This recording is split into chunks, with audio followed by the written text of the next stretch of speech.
Any new development, Pak Hywel? About what? About yourself? No change, I think.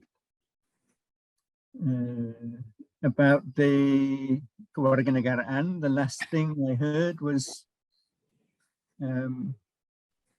my application has reached SECCAB, so it's just waiting. Okay. Just waiting for the signature of Pak Jokowi. Oh, okay. I'll ask him to sign it soon. Please do. But that was 2 months ago, so Yeah, it must have been through right now. Then he's a busy man. So anyway, I'm just waiting. yeah. Okay.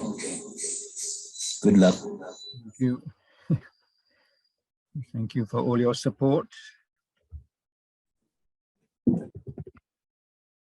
Assalamualaikum. Waalaikumsalam. Salam, welcome. Pak Hywel, apa kabar Pak Hywel? Alhamdulillah. Selamat pagi, Sehat Pak. ya? Alhamdulillah. Pak Fuad, sehat Pak, Ibu, Bu Emi. Alhamdulillah. Banten ininya, background-nya belum diganti. Tidak apa-apa. Tidak apa-apa. Supaya bervariasi. Nah,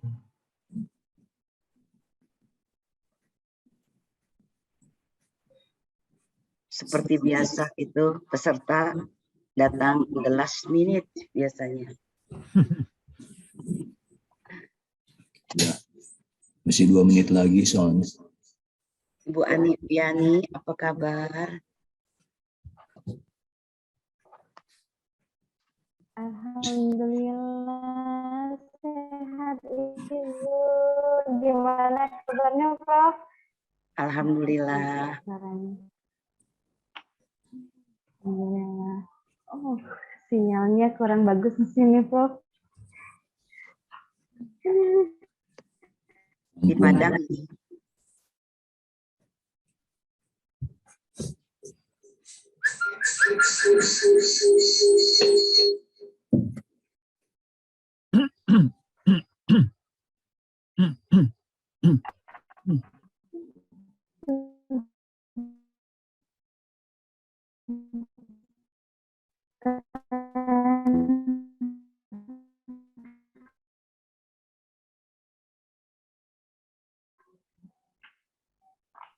Habis hujan.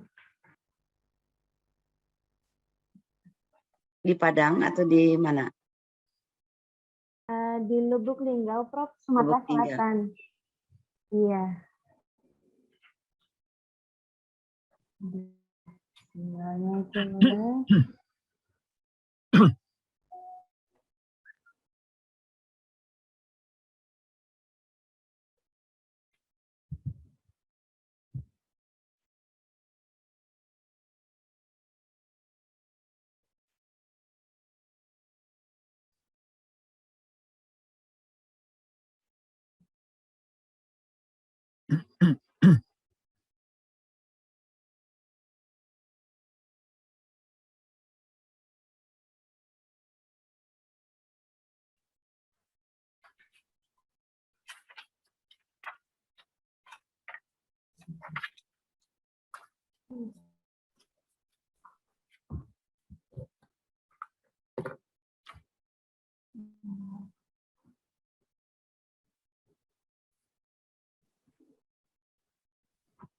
Okay, we're going to start our webinar this morning.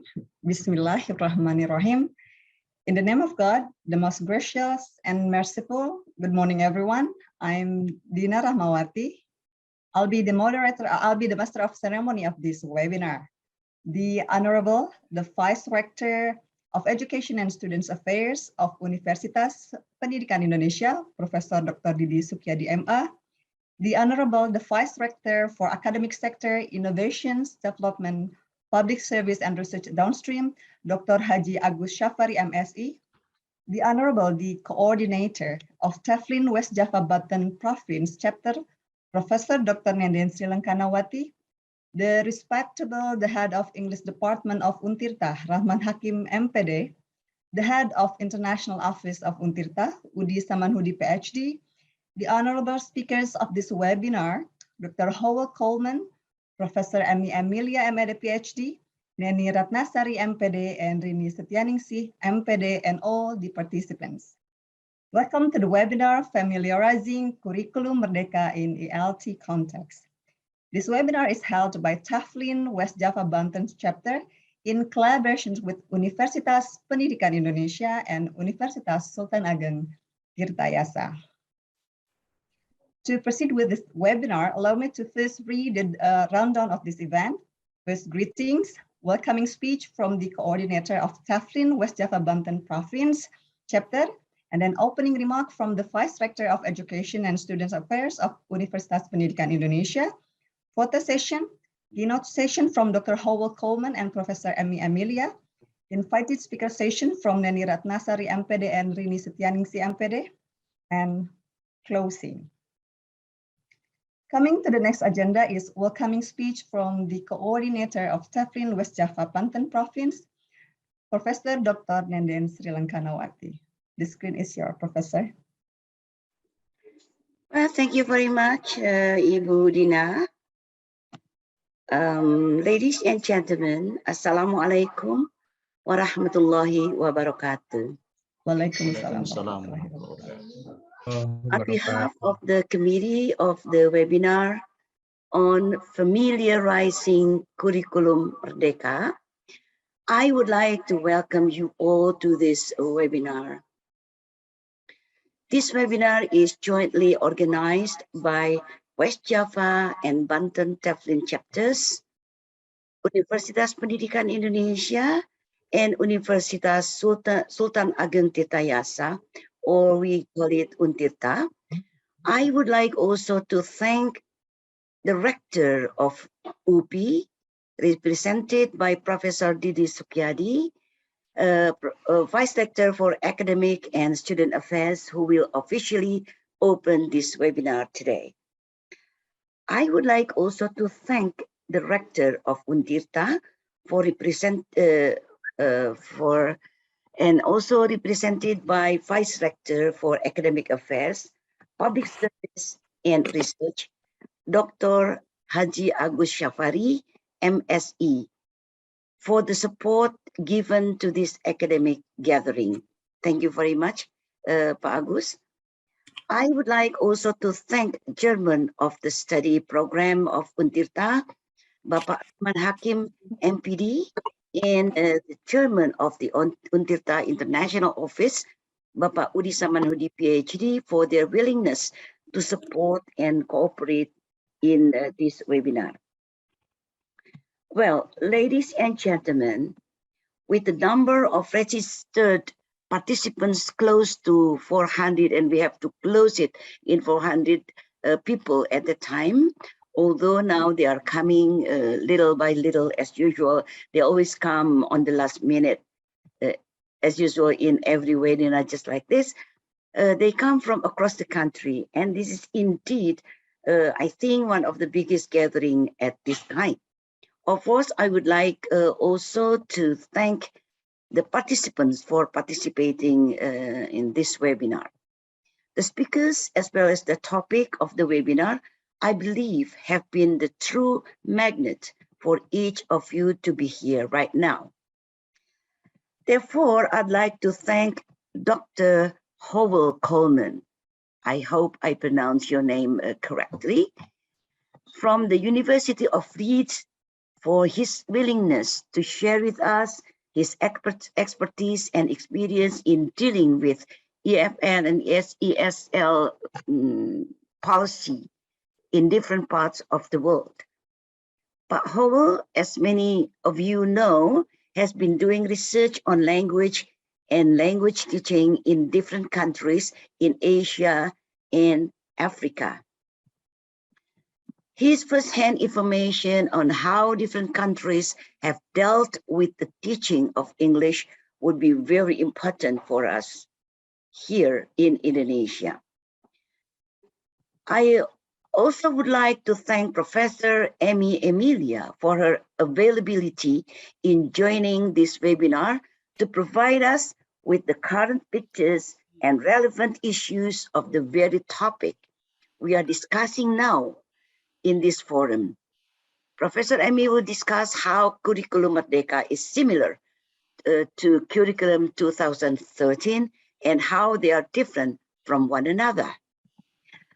The topic has been a trending one for discussion in the teaching profession in Indonesia right now, as the Minister of Education has underlined in these statements in many official gatherings regarding the importance of freedom for learning.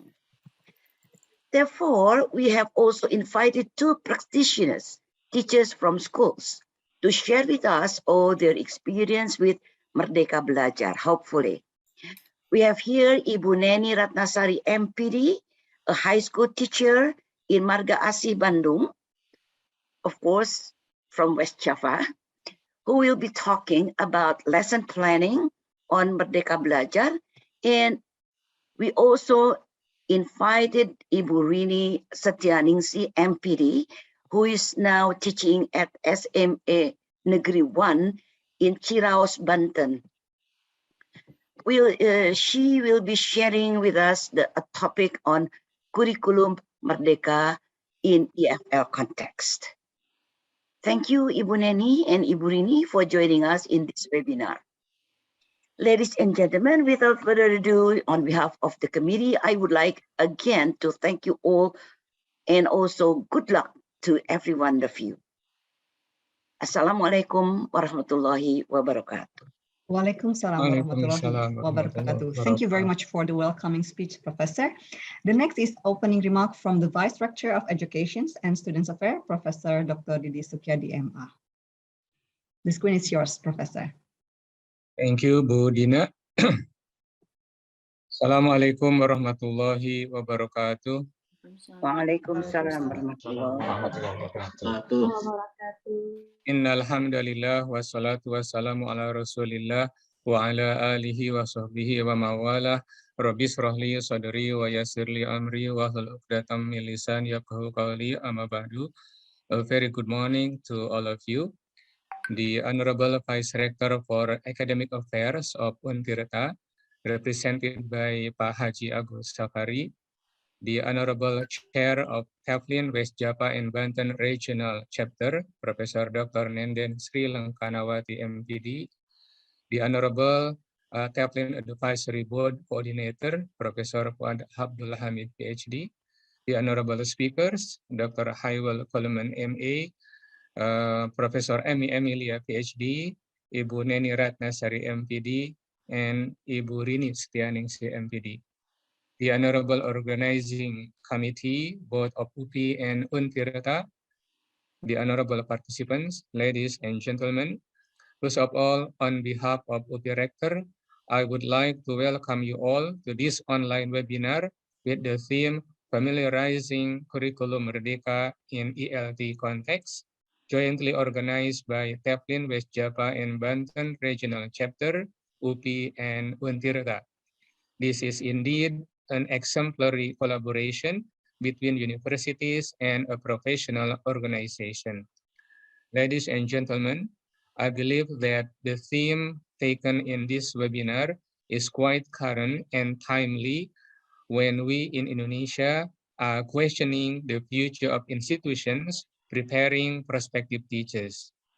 Our undergraduate program alumni now cannot go directly into the teaching position as recognized by the government because they have to go through Professional Teacher Education Program or PPG before they are recruited by government as teachers.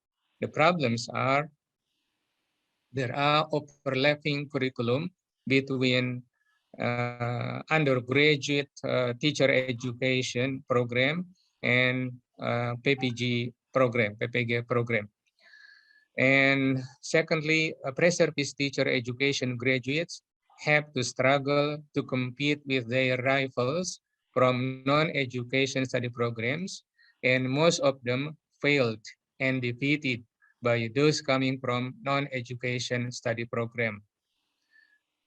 The graduate chances to become teachers are slim and uncertain at the moment. So this year, the degree of competitiveness between English education study program and English language and literature study program has changed. English language education study program is less competitive now than English language and literature study program. It is both from SNMPTN and UTBK modes. Yeah. This means that our stakeholders now prefer to study in non-education study program than in education study program. This is my early assumption or prediction. I don't know. Hopefully it is not correct. And those who prepare admissions of PPG or PPG program mostly do not come from education institution background. They are mostly from institution like non-education universities. So the items tested are mostly from their background curriculum, mostly literature for English tests, and mostly also involve high order thinking skills question. And of course, because there are differences in the credit system taken by both study programs, our English education study program have fewer credits dedicated for learning about the content compared with those coming from education, non-education study program.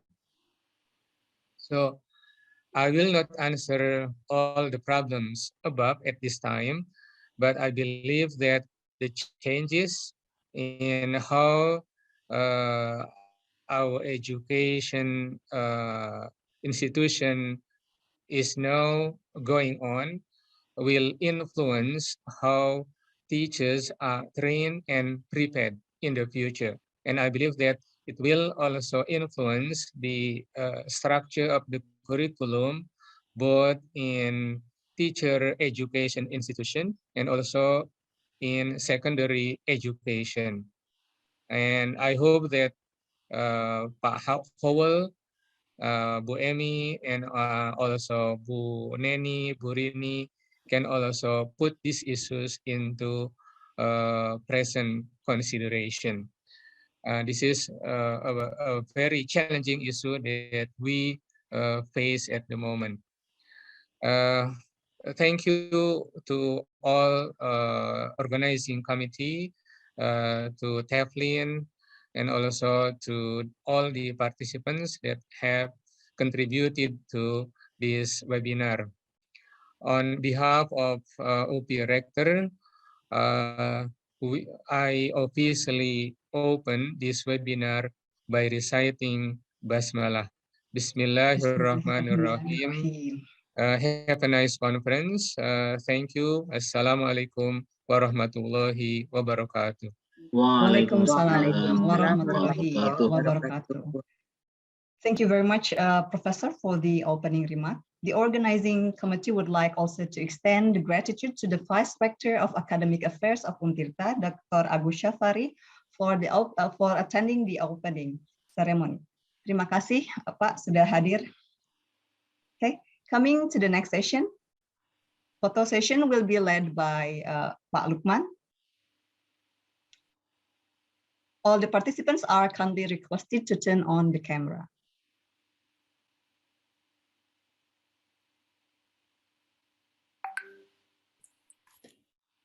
Okay, for the first page.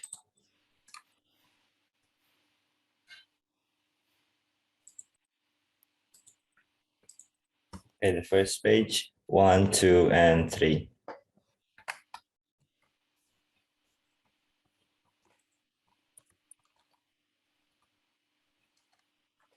Second page, we have 6 pages at the moment. 1, 2, and 3.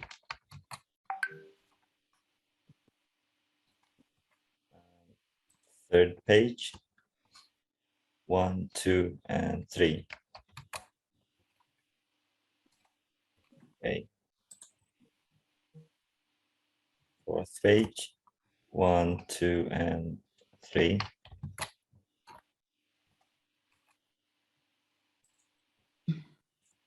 Fifth page.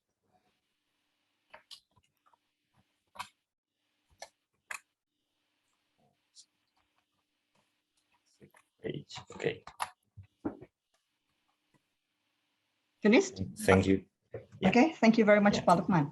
Coming to the main agenda of this webinar, the session will be chaired by Dr. Lulu Laila Amalia, but let me firstly read her short profile. Dr. Lulu Laila Amalia is a lecturer at Universitas Pendidikan Indonesia, Bandung, West Java. She has been teaching an English language education study program since 2007. Her research interests are TEFL, reflective practice, teacher professional development, and narrative inquiry in ELT.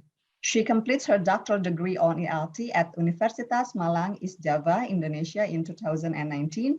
A recent publication is Make the Most of Reflective Practice to Empower Learners' Autonomy, a silent sound in an FL higher education context, published in 2021. Dr. Lulu, the screen is yours. Thank you very much, Dr. Dina. Okay, can you hear my voice clearly, Ibu dan Bapak? Yeah, it's good. Yeah. Thank you. Okay, good morning, Pak Hywel. It's nice to see you again. Yes. Right, so ladies and gentlemen, before we start, please make sure that you have turned off the microphone. Thank you very much. Good morning. Assalamualaikum warahmatullahi wabarakatuh. On this we shall have outstanding presentation from 2 keynote speakers and 2 invited speakers, whom I believe shall enrich our insights and knowledge, especially on Kurikulum Merdeka and its best practices in the ELT. We shall start with our keynote speakers. Before the presentation begin, please allow me to read the short bio of our speaker. Our first speaker is Dr. Hywel Coleman. Dr. Hywel Coleman is honorary senior research fellow in the School of Education, University of Leeds, UK. He specializes in language planning. He carried out research into language planning in several countries in Asia and Africa, including Afghanistan, Pakistan, Indonesia, Morocco, and Gabon. He has written and edited several books, including The Condition of English in Multilingual Afghanistan in 2019, The English Language in Francophone West Africa in 2013, Dreams and Realities, Developing Countries and the English Language in 2011, and Society and the Language Classroom in 1996. Dr. Coleman has permanent resident status in Indonesia, having lived and worked here for more than 30 years. His home is in Cinere, Depok, Jawa Barat. Dr. Coleman, the session is 45 minutes, is 45 minutes, sorry. This session will last for 45 minutes. And for the participants, Ibu Bapak, ladies and gentlemen, if you wish to pose a question, please type it in a chat box and we will select the questions later, because the question and session answer will be held at the end of the both keynote speaker presentation. Okay, without further ado, let's hear the presentation from Dr. Hywel Coleman with the title of his paper, Language Policy and Merdeka Belajar. Dr. Coleman, the screen is yours. Thank you. Assalamualaikum warahmatullahi wabarakatuh. Salam sejahtera untuk kita semua, and good morning, everybody. I'm very happy to be back in UPI yet again, and good morning to all my friends and colleagues in UPI. also to UNTIRTA. I've made 2 visits to UNTIRTA in the past, quite a long time ago, and also to colleagues in TEFLIN. Thank you for the invitation. The title, the topic that I've been asked to talk about consists of 2 elements. The first part is about language policy, language planning, and the second part is about Kurikulum Merdeka. I feel reasonably confident talking about the first part, and I feel very unconfident talking about the second part, but I'll explain a bit more as we go along. So I'll try to start sharing my screen now.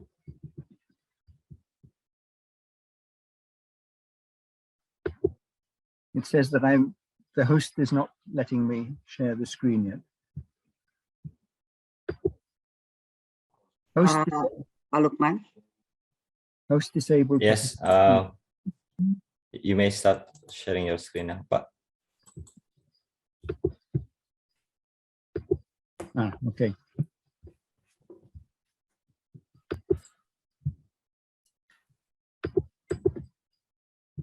Can you see my PowerPoint?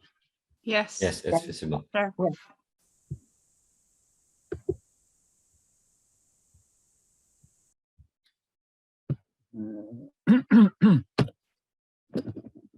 Sorry, I wanted to be full screen. Never mind, we'll have to manage. So the topic is language policy and Merdeka Belajar. I am going to talk about there are 3 sections to the talk.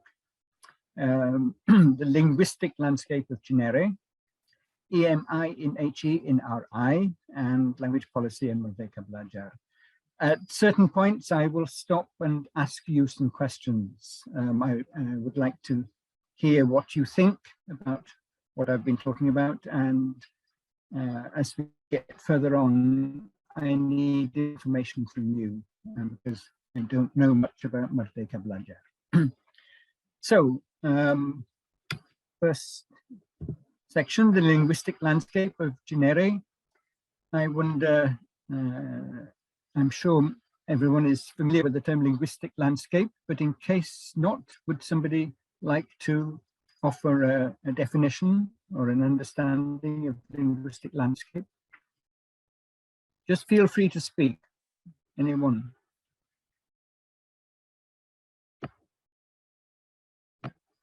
Nobody? Sir, would you please make it more the screen more wider? Yeah, that's what I am trying to do, but I've forgotten how to. Okay. Show. Dr. Pak Hywel, you can go to the bottom part of your slide, and then on the right. Yeah. The right. On the right side, you can see a screen. Yeah. The symbol, yeah. That's good. One. Thank you, sir. Okay. Thank you. Yes. Okay. Thank you. Thank you. Right. So, would anybody like to suggest a definition of linguistic landscape?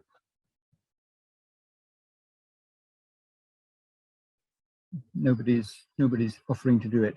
Linguistic landscape is just language, written language, which we can find in a public place. So I'm just going to take you to Genere, which is where I live, and show you some examples of the linguistic landscape. Here is a place called Naruwastu Townhouse with a lot of telephone cables and electricity cables at the top. And then we go to somewhere called Newland, Matoa. Matoa is a district not far from Genere. And another place called Matoa Hill with Patsapam on the left-hand side. And another place called Harvest Townhouse. and another place called Green Cinere. Rumah siap huni, masih tersedia beberapa unit perumahan Green Cinere. Okay, so I've shown you some places in Cinere. Now I'd like to show you an extract from Undang-Undang Nomor 24 Tahun 2009, Ayat 3, Pasal 3. Bahasa Indonesia wajib digunakan untuk nama bangunan atau gedung, jalan, apartemen atau permukiman, perkantoran, kompleks perdagangan, dan lain-lain. So, my first questions are, what's happening here and why is it happening? I've shown you some aspects of the linguistic landscape in Cinere, and I've shown you an extract from Undang-Undang Nomor 24. Any comments? No one is complying with the law. Right. So there is a law which says that Bahasa Indonesia must be used in names of places, apartments, and so on. But it's quite clear that in many cases, this is not happening. I showed you just 5 examples. Actually, in Cinere, not far from here, there are hundreds of examples like this. So the next question is, why is it happening?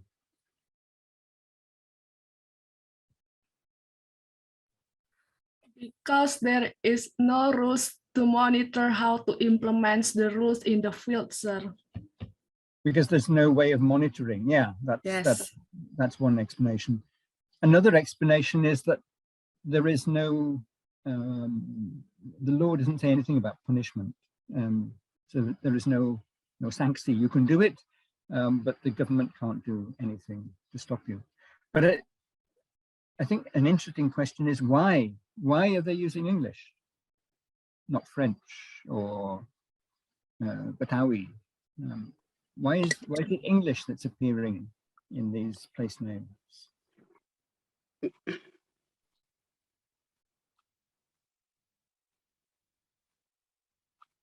Any suggestions? Because English is the international language that is more popular than maybe Chinese or French, like that, sir. Okay, English is an international language and more popular. Yeah, probably. Yeah.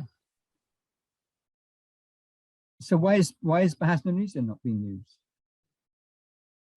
Or maybe because the company itself is which is so-called penanaman modal asing. So it is half Indonesian company and half foreign company, maybe. Maybe, yeah. Maybe. Yeah. But perhaps also there's a feeling that using English is more lebih keren, more attractive than using Bahasa Indonesia. Maybe. So that's one example of language policy. The government has a language policy, but the policy is not being implemented. And we can find hundreds of examples like that. The government creates a policy, but then the policy is not put into practice. Here's another example. EMI, INHE, INRI. Can anybody expand these abbreviations? What am I talking about here?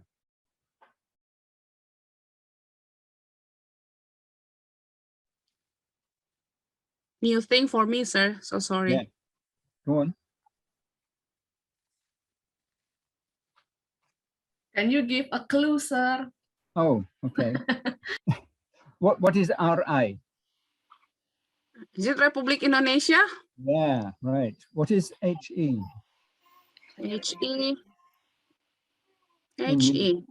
Higher education. Higher education, yeah. Okay. What is EMI? English as a medium of instruction. Right, okay. English as the medium of instruction in higher education in Indonesia. I've been involved recently in some research about the use of EMI, increasing use of EMI in universities in Indonesia. EMI here means using English to teach other subjects through the medium of English. So, for example, a lecturer of chemistry teaching chemistry to his students or her students, but doing it through English. And this is becoming very popular, not only in Indonesia, but in many parts of the world. Here's an example from University of XYZ. I'm not telling you which university. This university has a so-called International Undergraduate Program, IUP. And in the International Undergraduate Program,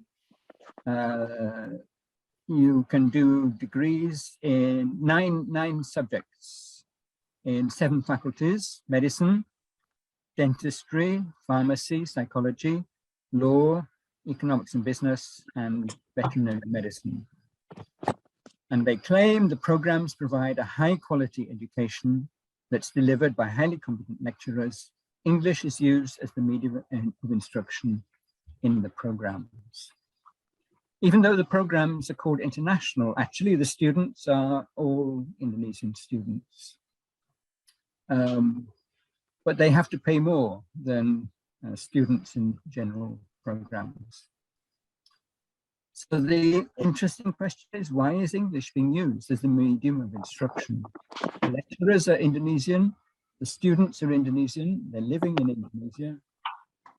Why are they using English? If I may answer the question, it's because to condition the students to be able to comprehend or to use English more, sir. Okay. Okay. Because, you know, yeah, because to acquire new language, we need to set certain condition to maintain the ability of the students to understand more of the language itself. Okay. And you think that studying medicine through English is a good way to do that? Oh, not really.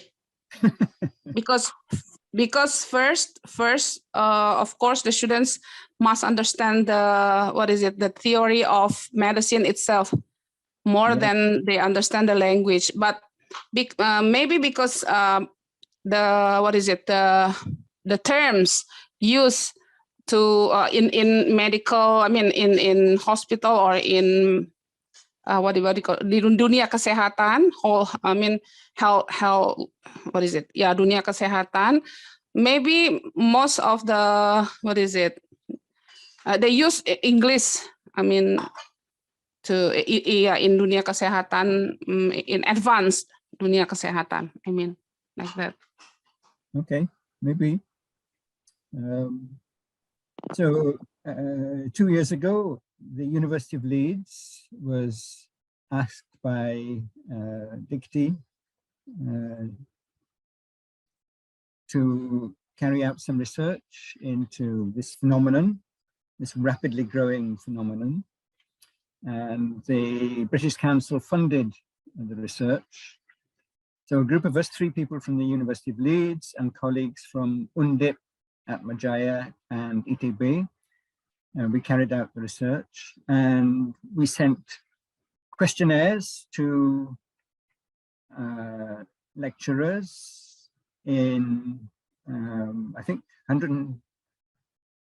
40 universities, and high-level decision makers. That means rectors or deputy rectors or deans of faculties, asking about why they've introduced English as the medium of instruction.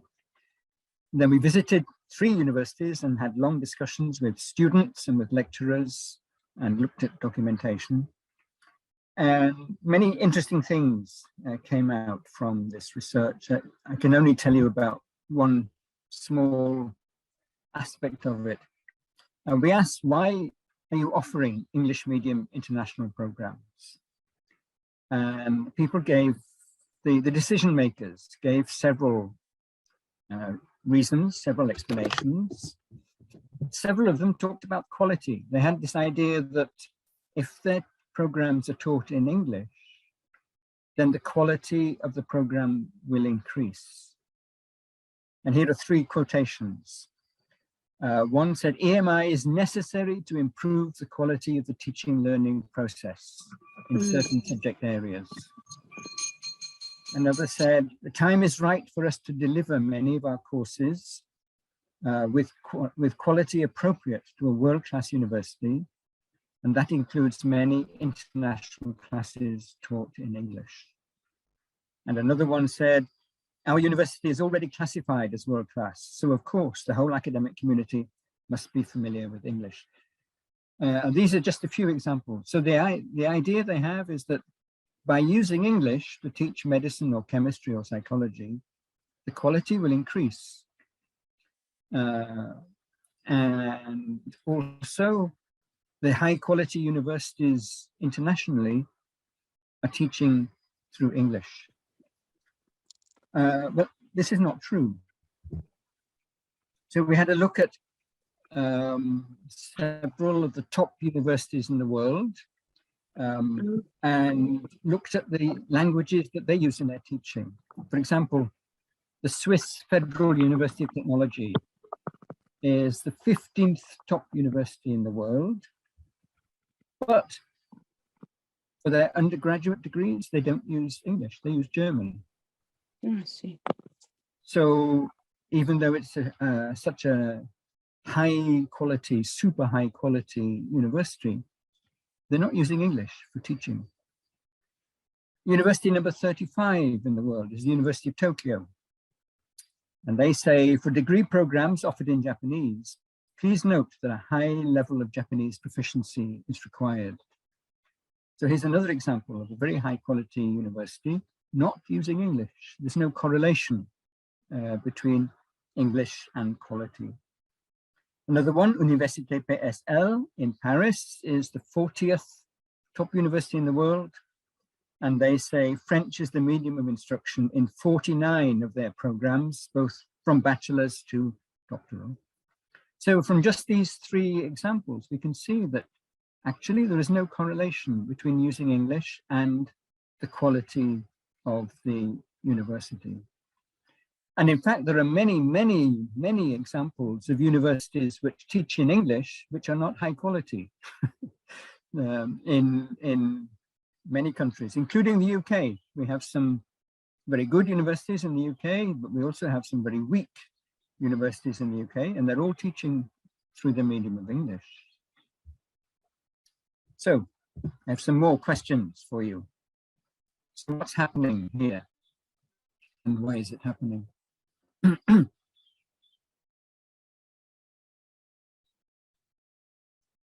So if we go back, we see these arguments being used for introducing English medium programs in Indonesia. Here we found that in many top universities, English is not being used as a medium of instruction. So what's happening here? So, sir, there is no relation between the quality to the language. It depends on the human, right? The quality is not being for how good he or she can speak English, but the main point here, how she or he wants always learn and wants eager to know, curious. I think so, sir. Thank you. Yeah, thank you. Any more suggestions? Excuse me, sir. Yeah. Yeah, I think it's about how to prepare the Indonesian people to compete with other foreigner peoples in terms of finding a job, I think, because you know that because of the globalization, and as we know in Indonesia, the job opportunity is smaller, I think, and they try to provide and to prepare the human in Indonesia to to be able to compete with other people to find jobs in other countries. That's why in Indonesian government or Indonesian education institution try to prepare the human with English, I think. Okay.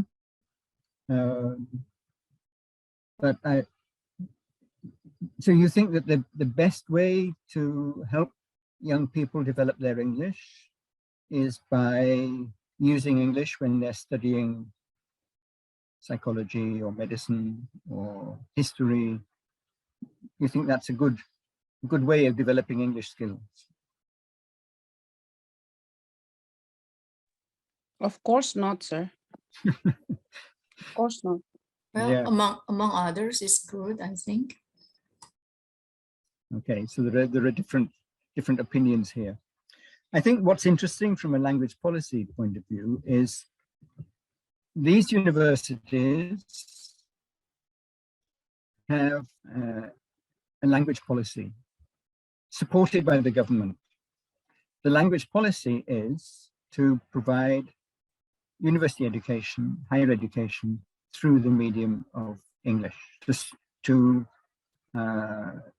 not use Bahasa Indonesia, but to use English.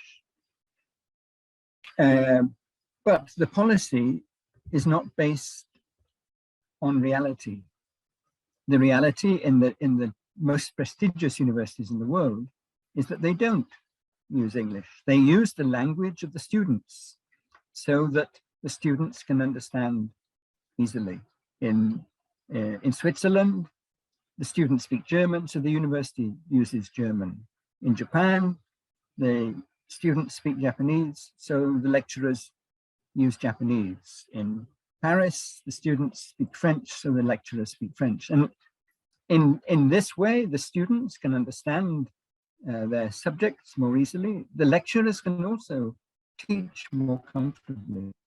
One of the many things that we found in the international programs in Indonesia was that the lecturers don't like it. They find huge problems trying to teach their subjects through English. And actually many of the students complain that it's very difficult for them to follow the lectures in English.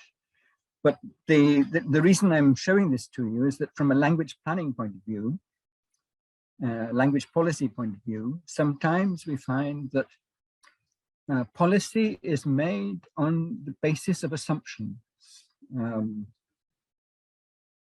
The assumption in this is that using English will increase quality, but there is no foundation for this assumption. It's just it's a myth. It's not based on reality. So this is another aspect of language policy that I'm trying to draw to your attention.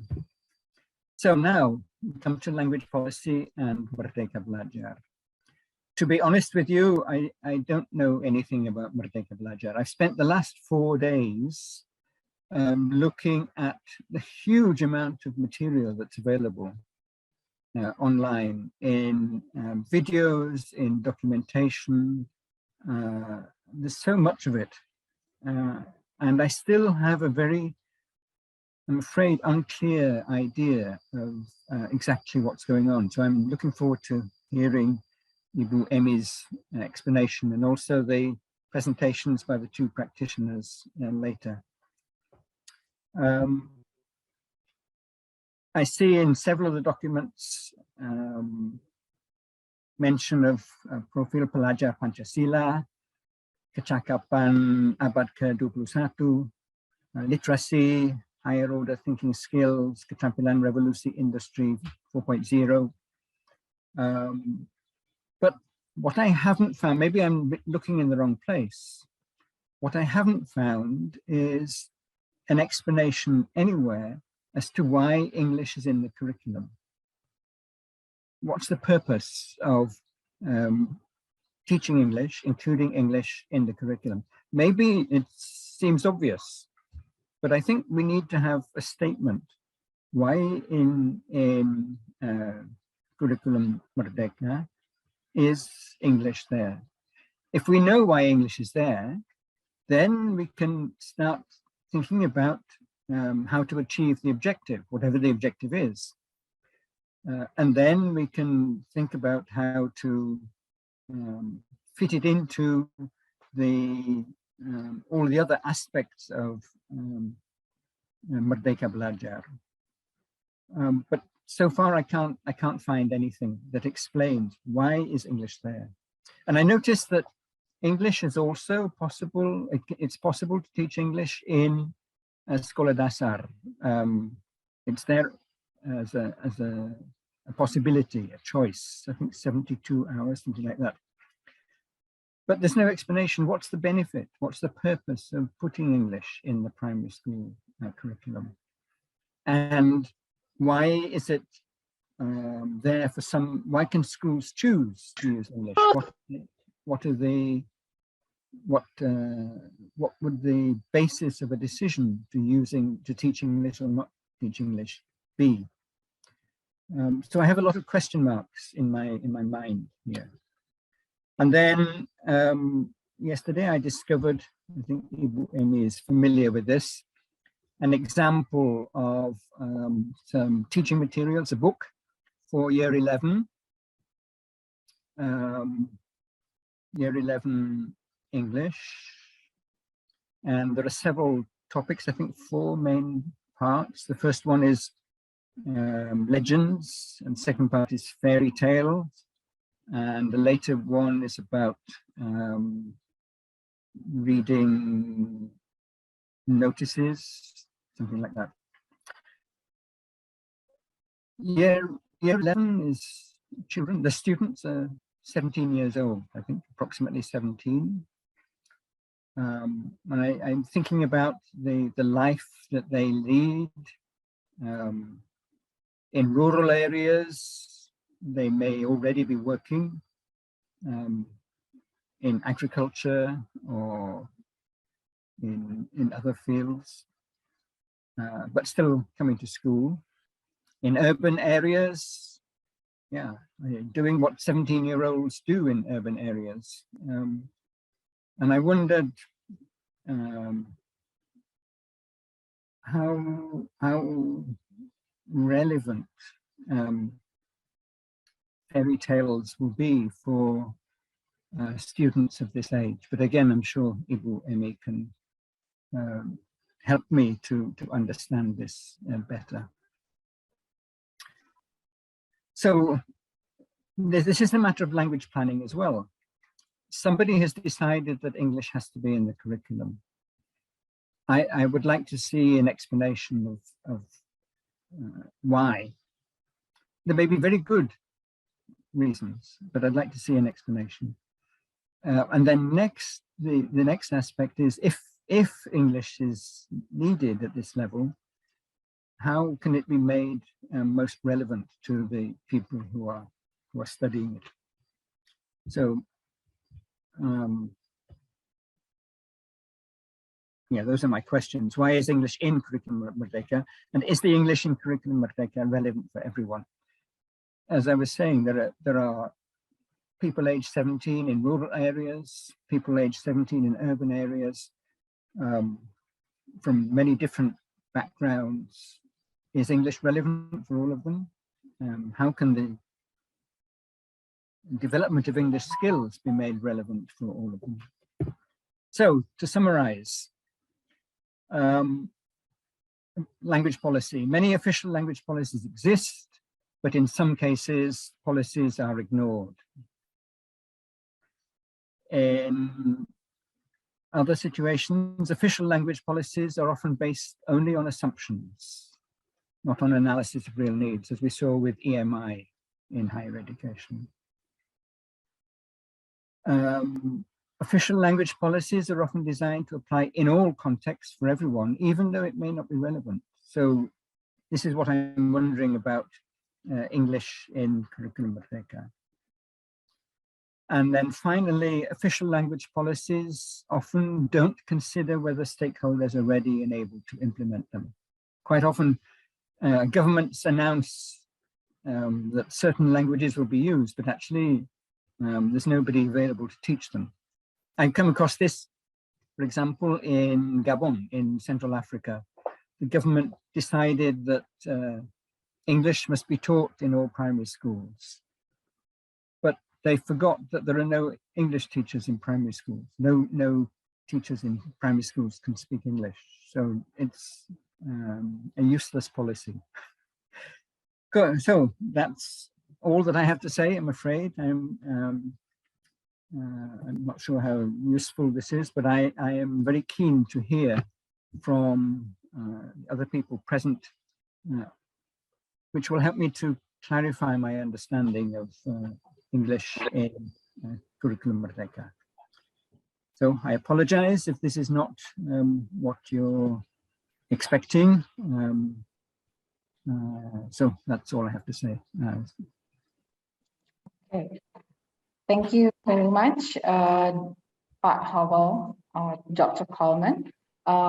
Ladies and gentlemen, let's give a big round of applause or clap, clap, clap in the chat box, if you may, for the presentation from Dr. Coleman. Yeah, you can also use the reaction, yeah, the claps reaction, like this one. Yeah. Okay. Yes. Thank you very much, Pak Hywel. The idea of asking your questions actually quite triggering. Yeah. The statement from you when you said that the policy, sometimes the language policy is not based on reality, was interesting to my opinion. It may be based on assumption. Probably you are, I think you are also talking about the context in Indonesia. Yeah, so probably this statement will trigger all of us here. Is the reality in using English or using English as a medium of instruction or putting English in our curriculum is one kind of improvement or setbacks? Probably we might have that question, and then we might have research, yeah, following that statement. Thank you very much, Pak Hywel. Okay, now I think it's time for us to have the second keynote speaker. Ladies and gentlemen, please hold your questions, yeah, for the last 15 minutes later from the presenters of the keynote speaker. Before I invite the second keynote speaker, allow me to read her short bio.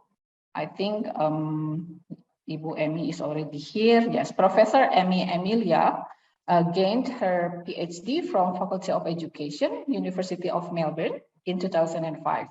Since then, she has been involved in research on systemic functional linguistics, curriculum development, PISA, and translanguaging.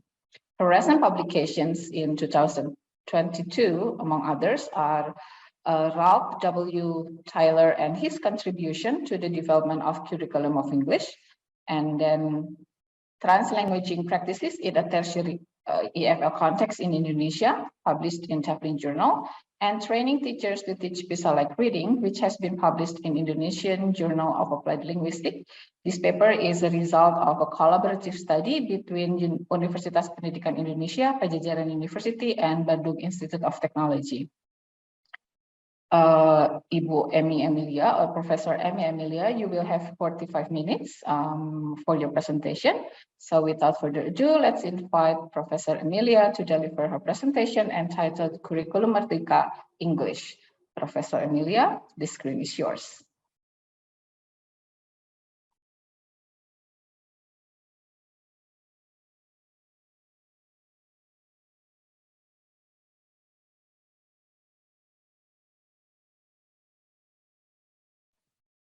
Ibu Emi, are you ready?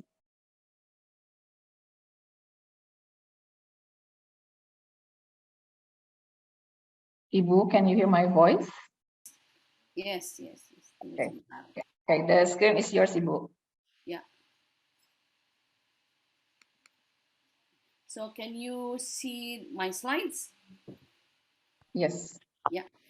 Good morning, ladies and gentlemen. First of all, I would like to express my gratitude to the committee for inviting me to speak here about Kurikulum Merdeka. And although I was involved in the creation of the curriculum of English especially, but why it is included in the Kurikulum Merdeka, and then why it starts from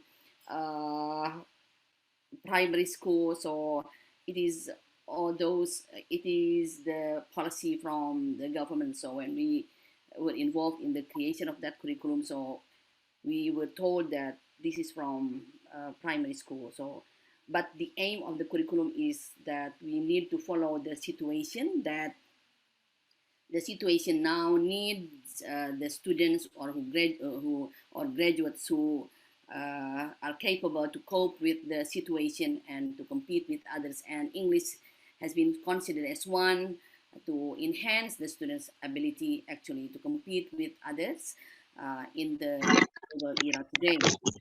So my presentations will be organized like this. So what is curriculum and Kurikulum Merdeka, and similarities and differences between the 2013 curriculum and Kurikulum Merdeka, and aspects that should be paid attention to in Kurikulum Merdeka, and benefits and possible challenges for teachers and students.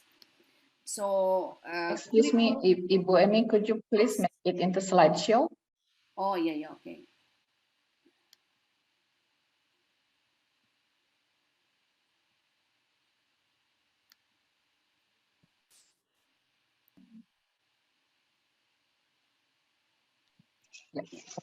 So curriculum can be seen as the planned learning experiences that formal institutions provide to learners, suggesting both the different theories of knowledge as well as different purposes for knowing.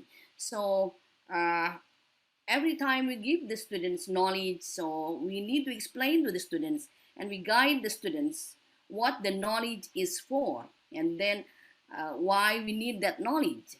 And typically, or classically, curricula reflect orientations to knowledge or ways that curriculum carries the primary missions or social purposes that underlie educational delivery. So that is the definition of the curriculum.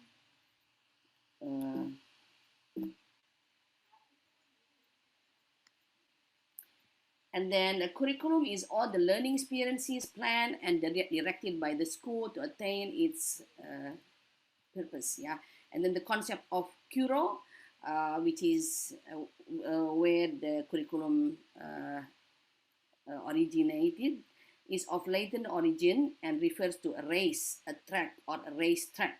So this is also related to what the concept of alur pembelajaran in the Kurikulum Merdeka, which will be discussed especially by Ibu Neni later.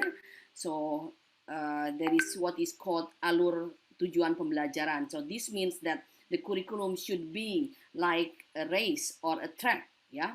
And then curriculum as an entire range of experiences directed to and undirected concern in unfolding the abilities of the individual. So we give the students the ability that should be achieved at the end of the certain phase of teaching. And then curriculum is composed of all experiences children have under teachers' guidance. So we need to remember that teachers' guidance is important. So therefore, I will explain later that teachers need to be very careful with the concept of to facilitate, which means that teachers as a facilitator, teachers are not as facilitators, especially at the beginning of the teaching learning process, because the children will have the experience under the teacher's guidance. So this definition should be kept in mind, that what is learned by the students should be under the teacher's guidance, and then all the students learn should be like a track, and then the learning experience should be planned, and all these are the process which is a long process, and that is why when we create the curriculum, it is not easy. So that is the concept of the curriculum, and this is the theory of the process of curriculum as developed by Tyler. So Tyler has been called as the father of the curriculum development from the United States, and he has been, and his book, which is called The Basic Principles of Curriculum and Instruction, has been considered as one of the Bible, and which is most famous and used up until now. So when we create a curriculum, we need to gain information from 3 sources. The first one is from the students, from the society, and from subject specialists. So what happened in the United States, for example, when it experienced a recession in 1918, in 1930s, what the government did was to change the curriculum. So to make the graduates have a job, get a job easily. So the curriculum plays a very important role in changing the society, in changing the capacity of the society of a country, and therefore that is what the United States did. They did research on the curriculum development for 8 years to change the curriculum of junior high schools, senior high schools, to make the graduates able to get a job and to go to university, because before the development of the curriculum, many United States people, graduates of high school, could not get a job and could not go to university either.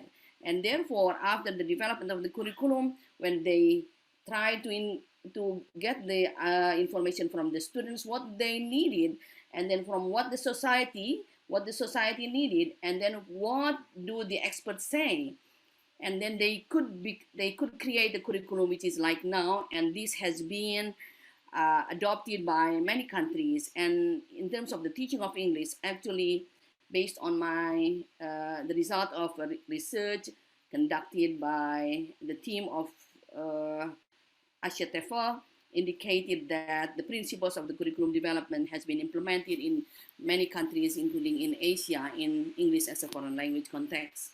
So after this, there should be a tentative general goals. So in this case, Indonesia also need to do the 8-year research on curriculum development, and then views of education, views of learning, particularized learning objectives, selection of learning objectives, organization of learning experiences, direction given to learning experiences, and evaluation of learning experiences. So actually all these stages have been done in the development of the curriculum in Indonesia, especially in terms of the curriculum of English. So when we created the curriculum, we asked teachers on what the students need, and then we also see what the society needs from what happens in the society, and then we also were invited to give ideas, to give opinions on what the students should learn in terms of from the point of view of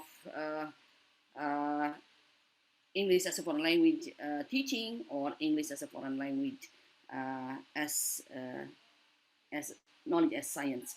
And then, so the aim of the Kurikulum Merdeka for English is to develop students' English communicative skills in different text types and intercultural competence to understand and respect Indonesian, there is a typo error, Indonesian and foreign cultural perspectives, practices, and products, students' self-confidence to express themselves as independent and responsible individuals, and creative and critical thinking skills. So this is stated in the decision or the document released by the Ministry of Education and Culture in 2022, page 151.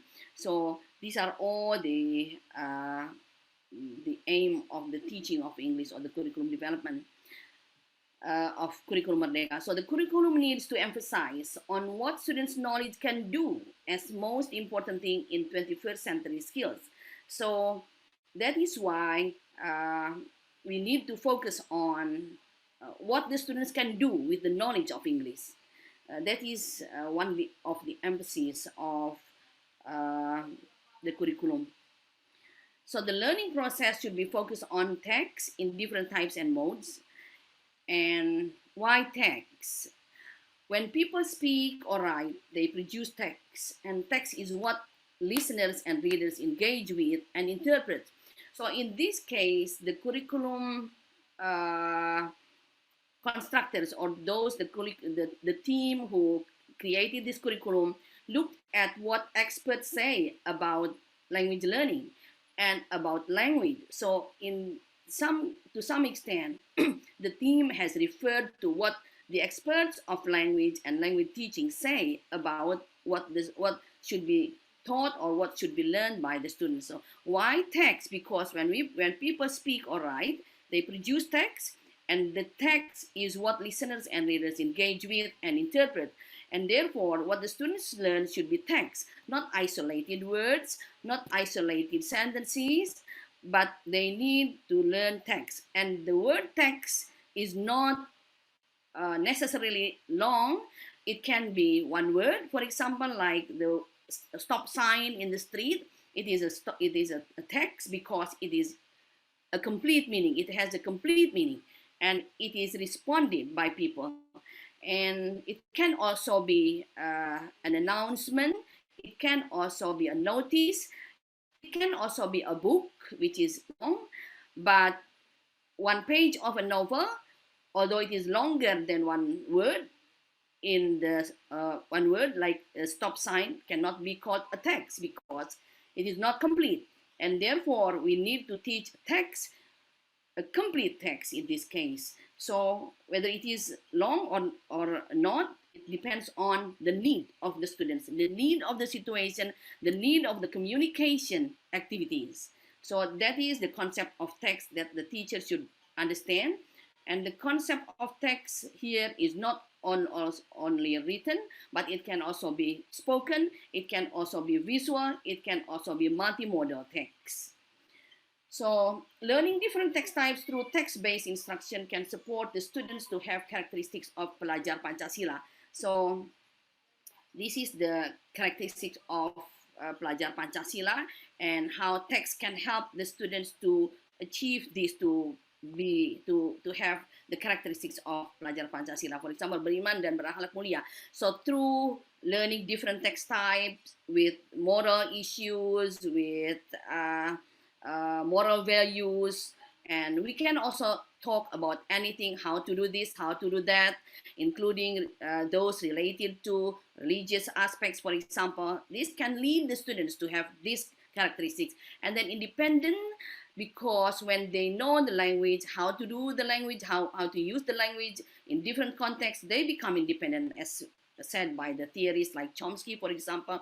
Those who know one language are actually free people, and then become critical thinker when they read a text, when they write a text. Of course, these activities can help them to think critically, and then when they write a text, they can also help to create something, and then they become creative. And then gotong royong, when they edit the peers' works, for example, when they discuss the text, when they create a text in group. So all these are also part of the characteristic of gotong royong. And then berkebinekaan global, when they read a text, for example, in English context, in English speaking context, and when they read a text from other parts of Indonesia, a story from other parts of Indonesia, legends from other parts of Indonesia, these can also lead them to have a big kebinekaan global.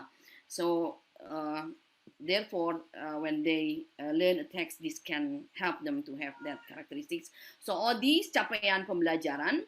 So the Kurikulum Merdeka has capaian pembelajaran, which means that learning outcomes for each phase, and this can be seen from guru.kemdikbud.go.id, and also from the documents released by the government, by the Ministry of Education and Culture in 2022 about the capaian pembelajaran. So we can see the aim there, and then what should be achieved in each phase, and each language skill also has its own characteristics. And the ideology of the curriculum, so we can see that there are ideologies of the curriculum. And the first ideology is academic rationalism, focuses on language teaching to develop students' intellect, humanistic values and rationality, and then socio-economic efficiency, believes that language is meant for practical use and functional skills to make students' life better. And then learner-centeredness values different individual needs, experiences, and awareness and thinking. And this principle emphasizes on what the students do, not what the teachers do. But we need to remember that we don't misunderstand about learner-centeredness. Many teachers think that learner-centeredness is that the teaching learning process is released to the students, is up to the students. Let the students do what they want and let the students do what they need, which is not correct. So the learner-centered means that the learning process is focused on changing the students' behavior from their inability to do something to their ability. So the students who are initially not able to do something becomes those who are able to do something to achieve the goal of the learning process. So that is meant by the learner-centered. So it is what the students do, what should become the focus, not what the teachers do, as Tyler and also Juli say.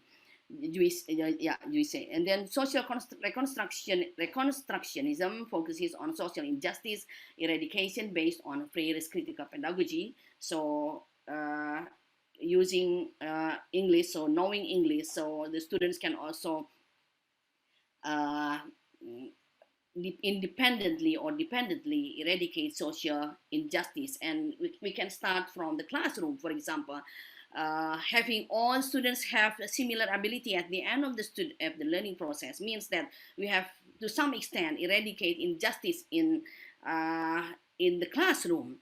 And then cultural pluralism focuses on minorities, tries to raise self-esteem of minority and redress racial issues. So all these can also be discussed in the teaching learning process, especially when we teach, for example, text that we are different. The text is written by a person to whom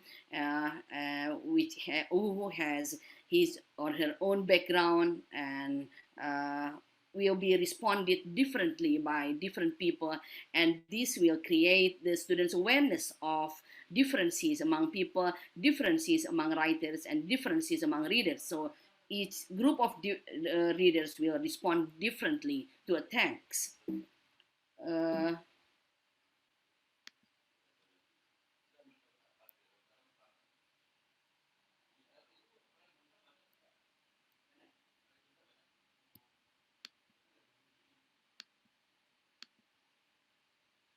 So this is the stages of the text-based instruction where text is taught.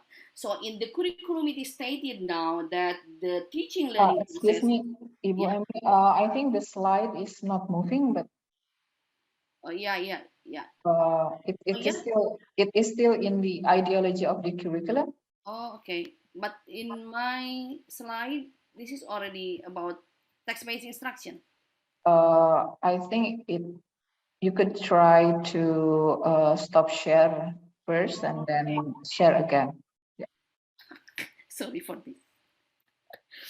Okay. Kenapa ini?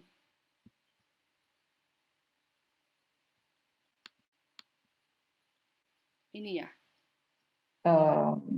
It is still on the curriculum. I think you have already come to slide. Ini ya. Ini ya. Slide 12. Yeah. Okay. So this is the step. This is the step of the teaching learning process from text-based instruction. It is explicitly stated in the curriculum that the teaching learning process is based on the text-based instruction, which has these steps. Following this approach actually can help the teachers to create the alur pembelajaran and alur tujuan belajar. So we start from, for example, listening and then reading and then writing and then speaking. So we can follow this the stages of the approach, and then this is also similar with different picture, and this is also similar, and this cycle consists of 4 phases and 3 phases. One phase or one activity will be done in the whole process of teaching learning process. And the construction, joint construction, and independent construction. Joint construction can also help the students to do the gotong royong sense, and then independent construction, independence, and then the construction, and critical thinking there, and independent construction, also critical thinking. So in all steps, we can develop the students' critical thinking, the students' gotong royong, and the students' independence when they read, they write, and then they speak. And regarding the concept merdeka belajar is actually the concept taken or derived from pedagogy kritis or critical pedagogy, which was initially developed in Brazil by Freire. So it has been a long time, since 1971, when Freire released or published his book. And then the concept merdeka has also been discussed in his book entitled Education of Freedom by Freire. So the literacy program, which was inspired by the work of Freire, has also become the basis of the literacy program by UNESCO since the 1970s, as reported in UNESCO 2030. And this was written by me in my document published in 2021. And the word merdeka does not mean that it is limitless, but it pays attention to the freedom of other people, other authorities, including parents, family, and also the country. And this has been said by Freire in 1998 in his book Education of Freedom. And then the word merdeka has also been discussed by those who observe or who work on the concept of critical literacy from the social theory of literacy, like Langshear and Wallace. So when we use the word merdeka or berdaya or memerdekakan, so we need to take into consideration merdeka from what? So freedom from what? Free from what? And then free to do what? So in this case, when we call Kurikulum Merdeka for English, it means that we need to make the students able to use English, to have a strong capacity, strong knowledge of English, or strong knowledge of language when we are talking about language teaching. So we need to make the students have a strong knowledge of the language, can use that language, whether it is the mother tongue, whether it is a second language, whether it is a foreign language. And this is also related to what Chomsky says, that a person who knows a language is a person who is free. Why? Because he or she can express and he can know the rule and the principles in that language, while the use of that language is a free creation. So someone can understand a sentence of a word that have never been heard or read before. And this is one of the creativity and the freedom that someone who has knowledge about language can do in terms of the concept of freedom. So language plays a very important role in the development of someone's capacity, because it is a formative organ of thought, and great ideas can come into the mind only with the aid of words, and the understanding grasps them only through propositions.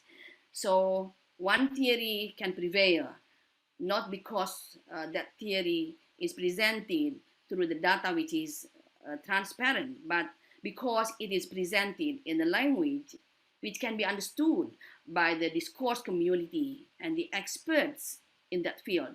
And that is what is said by Thomas Kuhn in Bizet in 1992.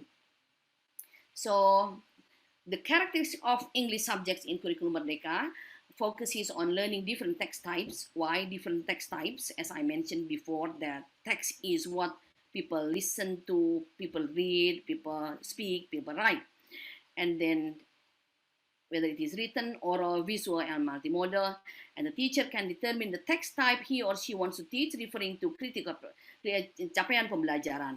So this is one of the freedom that can be seen from the Kurikulum Merdeka, that the teacher can decide which text type, for example, he or she wants to teach first. So when in the 2013 curriculum, the allure or the sequence of the learning materials is determined by the government, by the government that is the center of the curriculum. But now the teacher is only given the capaian pembelajaran, and then the teacher can choose which text, for example, is most important for the students, which text should be taught first, and therefore the teacher should also understand which one should come first and which one should be taught first and later. And the learning process is learner-centered, focusing on what the students do, changing the students' behavior. And then the learning process is focused on the development of language skills, because the teaching of English starts from early childhood. So the students and the teachers should also understand the language development. So we need to refer to the language development, to teach what and to teach how, and how to teach and then what to teach. So including the teaching of listening, reading, viewing, writing, speaking, and presenting. And learning outcome refers to CFR also. Now we need to see also CFR, what CFR is like. And then this is the differences and similarities between the 2013 curriculum and 2000 and Kurikulum Merdeka. So in terms of aim, it is the same. That is to enable students to use the language in different contexts, in different text types. And then whether it is spoken, oral, or multimodal, and then focus on learning materials. Focus of learning materials, the same, text types, and then levels of schooling. 2013 curriculum, year 7 up to year 12, 2000 Kurikulum Merdeka, year 1 up to year 12. So those primary schools which have not been ready to implement the curriculum can integrate the teaching of English to the local content or extra curriculum program. And then the learning and teaching references, syllabus, competency inti, main competence, kompetensi dasar or basic competence, and lesson plan. But in the Kurikulum Merdeka, there is capaian pembelajaran, and then aim, learning objectives, alur tujuan pembelajaran or the sequence of learning objectives, and lesson plan are created by the teacher. So it depends on what the teachers think they need to teach. So capaian pembelajaran only which is provided. So only capaian pembelajaran which is provided by the curriculum. And then the benefits and challenges. So the benefits of 2013 curriculum, the teachers just teaches. So they just follow what is written in the document, and then they create the lesson plan. Yeah. And then in the Kurikulum Merdeka, the teachers have to be creative, teaching based on the needs of the students in line with their language development. So we need to see the students' language development to make the sequence of the learning process is appropriate, is correct. So the curriculum can be called a right track in that case. So the teachers are required to do a need analysis to create learning objectives and determine the sequence of the learning process based on the difficulty and also the language development of the students. And these, of course, to some extent can create problems by the teachers, especially those who have not mastered the language development, and also some teachers find it difficult to understand text types. So this is an example of capaian pembelajaran. For example, by the end of phase F, students use oral, written, and visual English text appropriate with the purpose, situation, in different texts such as narrative, descriptive, etc., which is stated in Kemdikbud, the document of Kemdikbud 2022, 161. So teachers need to understand the conceptions of a curriculum sequence. So the curriculum sequence can be divided into 4 types, from the simple to complex. So in this case, both the curriculum 2013 and Kurikulum Merdeka follows the first principle, from the simple to complex, and then a successive identification of prerequisite, also teaching from the part to the whole. No, but we focus on from the simple to complex and successive identification of prerequisite. And then this is also from Leonard, which is logical order, which follows logical order and also difficulty. So we grade the learning materials based on the difficulty. And then some examples of alur tujuan pembelajaran can be seen like this.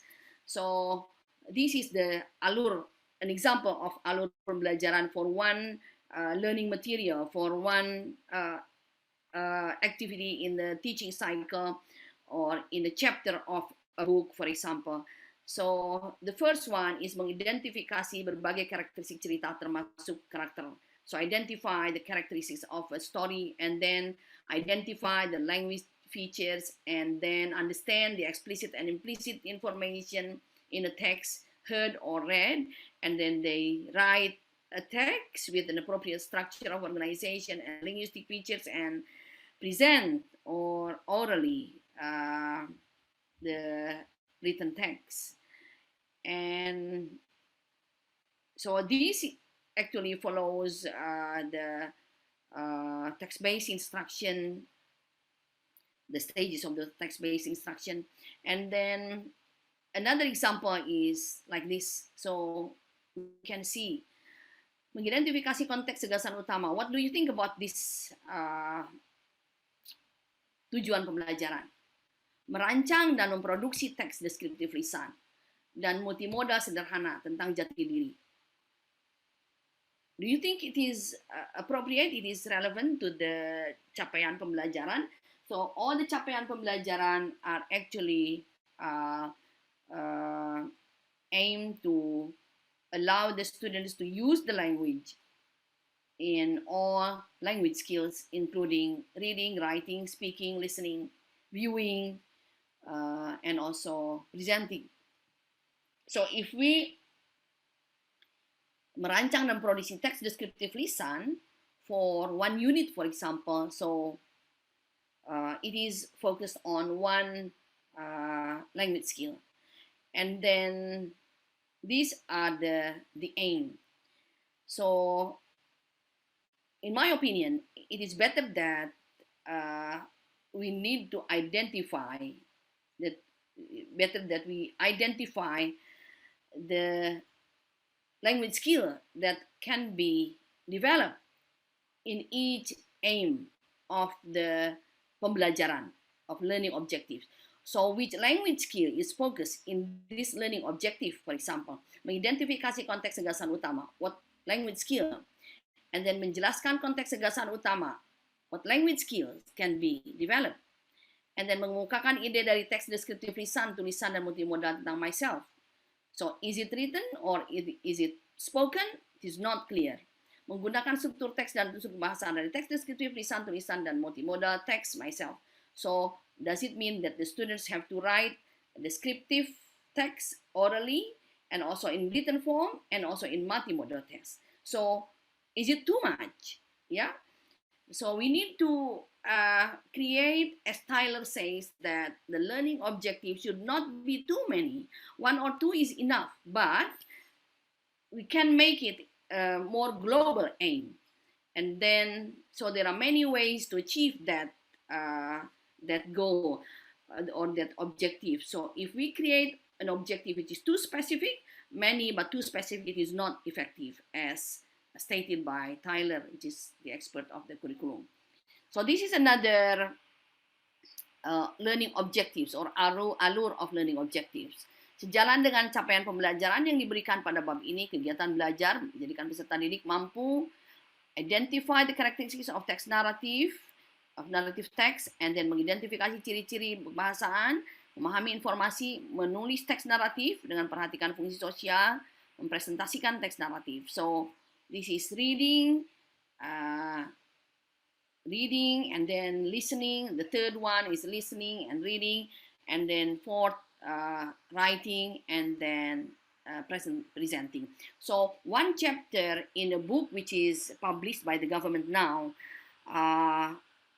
should be taught in more than one meeting. It can be 8 meetings, so it can be how many hours. So one book now consists of only 4 chapters, and one chapter should be taught in several meetings, or even it can also be 1.5 months. So for one chapter. That is the alur pembelajaran, and some alur tujuan pembelajaran or ATP are made with appropriate sequence. So some alur pembelajaran made within the appropriate sequence. For example, writing is made first, and then after that reading. So which is should be the opposite. People should read first before write. Yeah, and then speaking also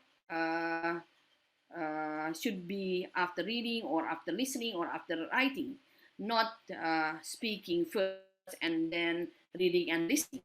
So this is how to sequence the learning activities which the teacher should master, should understand.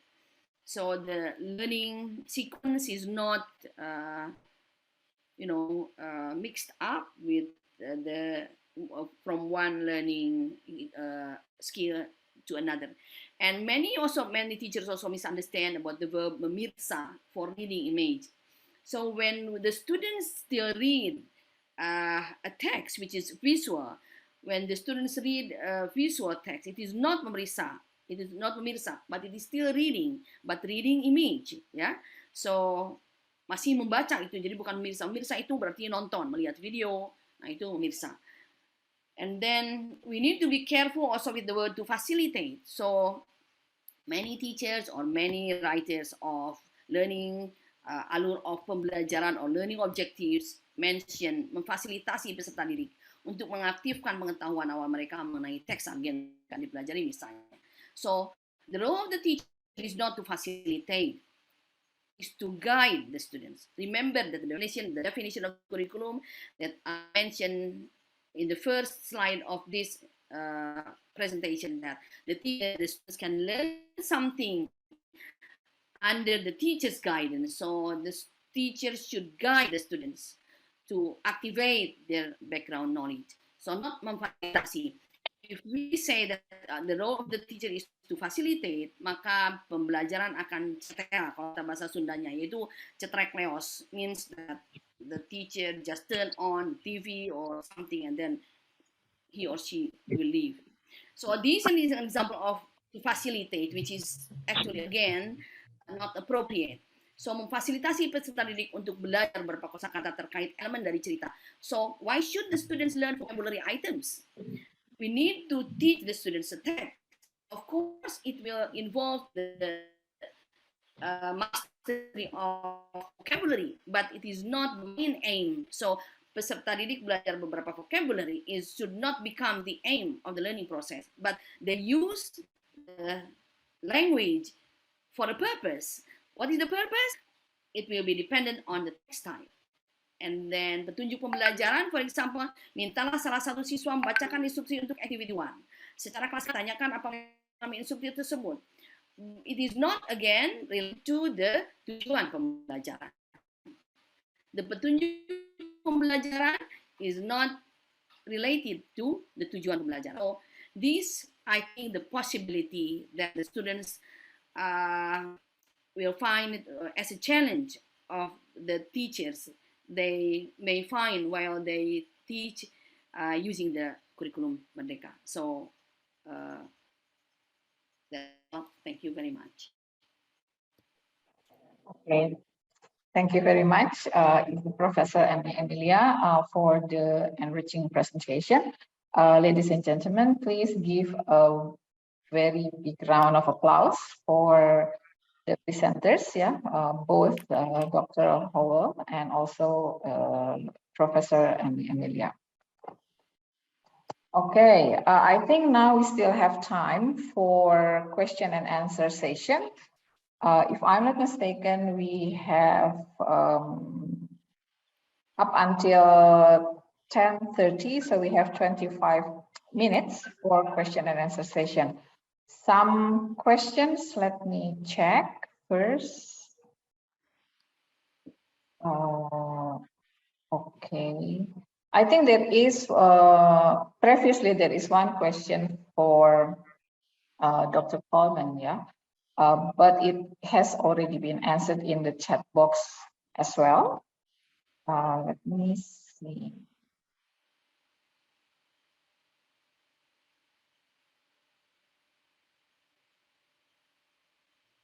Okay. Another question is for Ibu Emi, if I'm not mistaken. Let's see. Yes, this question is from Ibu or Bapak Ios Rosmeli. Prof. Emi, I have a question. As far as I know, that in Merdeka Belajar curriculum, there are 6 phases. Phase A until F that student will have. Oh, okay. In Kurikulum Merdeka Belajar, there are 6 phases, A up until F. The question is English should be taught since the first phase until the end? As I know that nowadays, no English subject in elementary school, especially in government school. Okay, so how about that, Ibu Emi? That's the first question. Should be answered directly? Yes, I think so.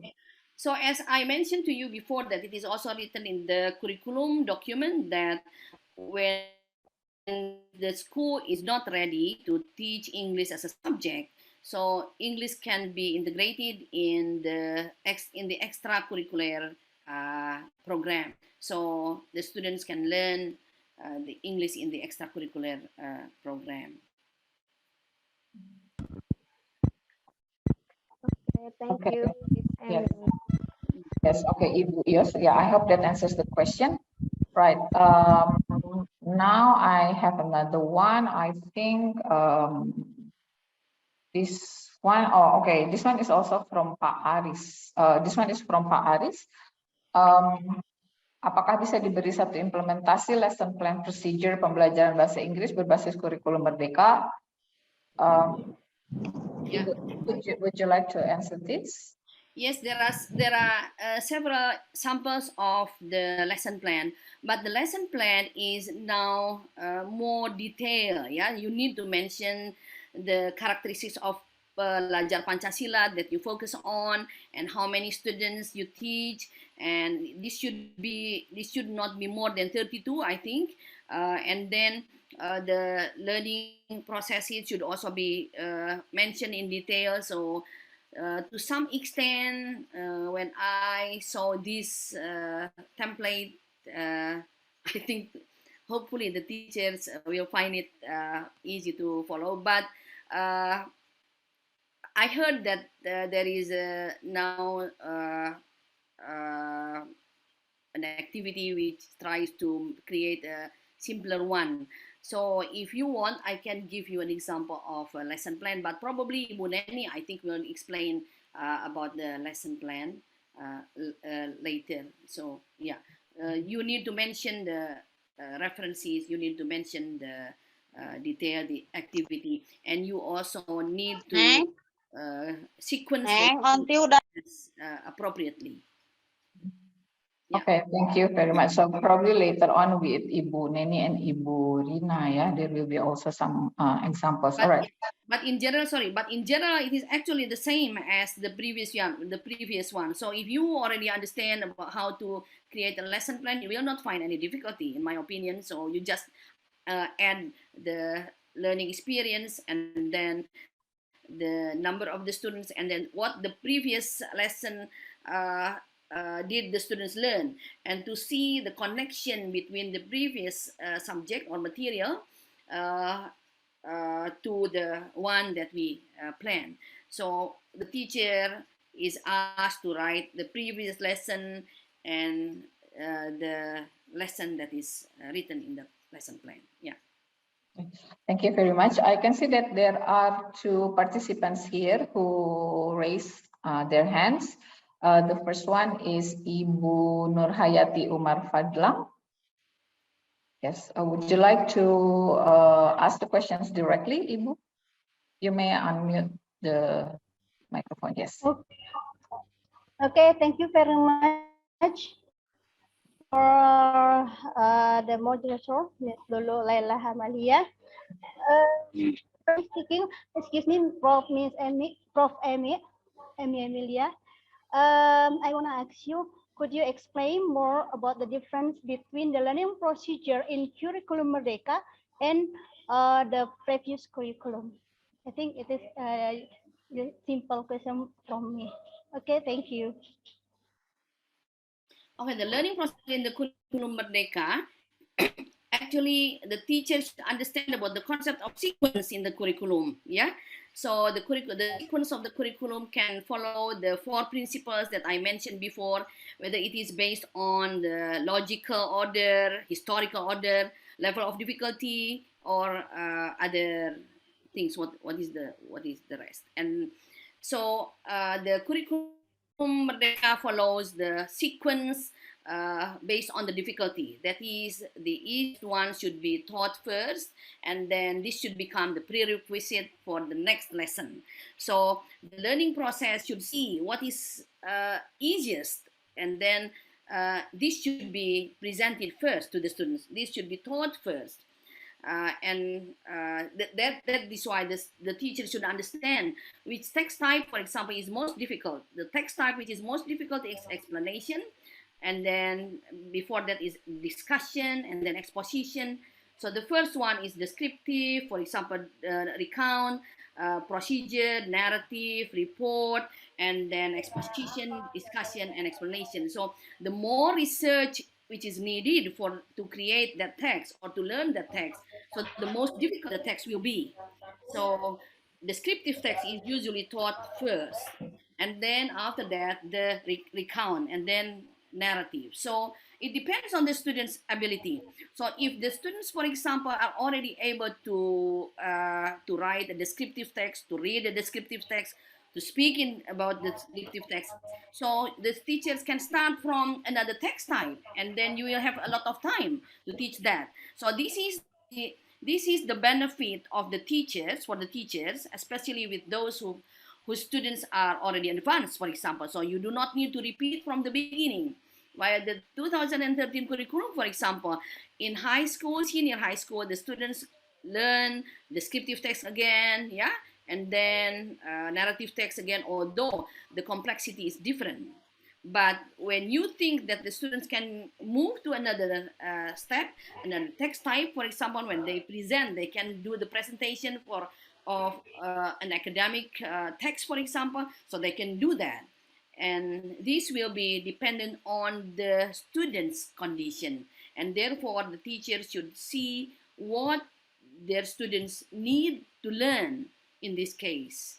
And in a way, it gives the teachers freedom, but in another one, on the other hand, it can also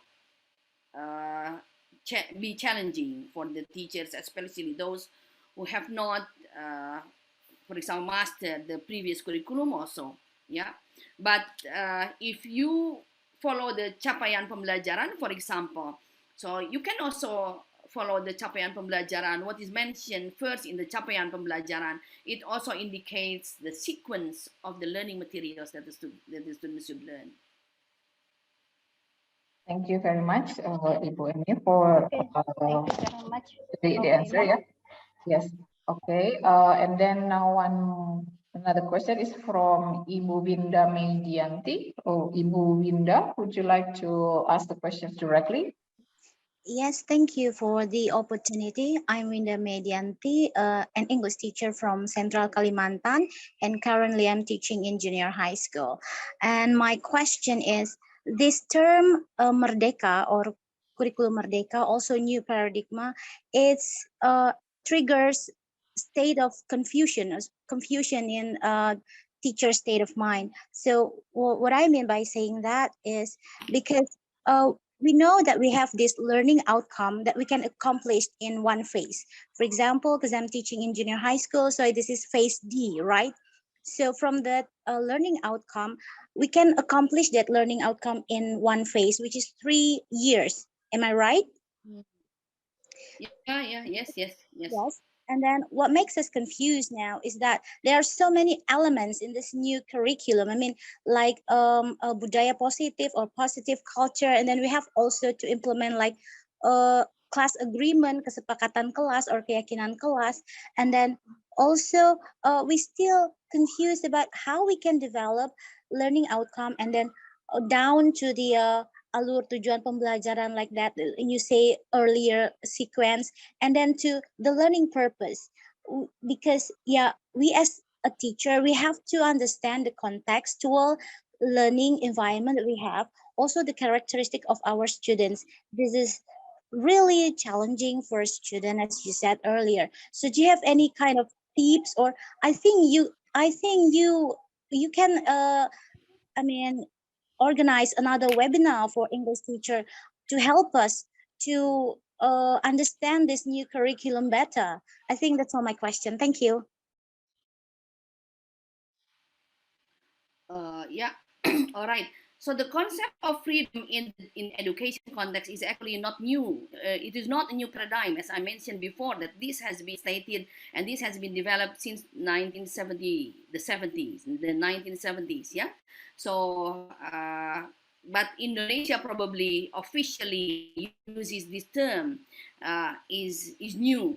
But many countries, for example, like Malaysia, now has also started to use the concept of critical pedagogy in their curriculum to make the graduates not only know about the subject matter that they learn, but also the social situation and social condition around them. And this can be achieved through the development of the curriculum, the critical pedagogy. And one of the principles is that freedom in education. So the concept free is not that they can, is not limited, as I mentioned before. So the concept of free means that the teacher and the student should become learners at the same time. So the students are involved in the planning of the learning process. For example, when the teacher and the teachers do not need to create the capaian pembelajaran because it is already there. What the teacher should do is to create the learning objective. And then these learning objectives should be formulated based on the discussion of the teacher and between the teacher and the students.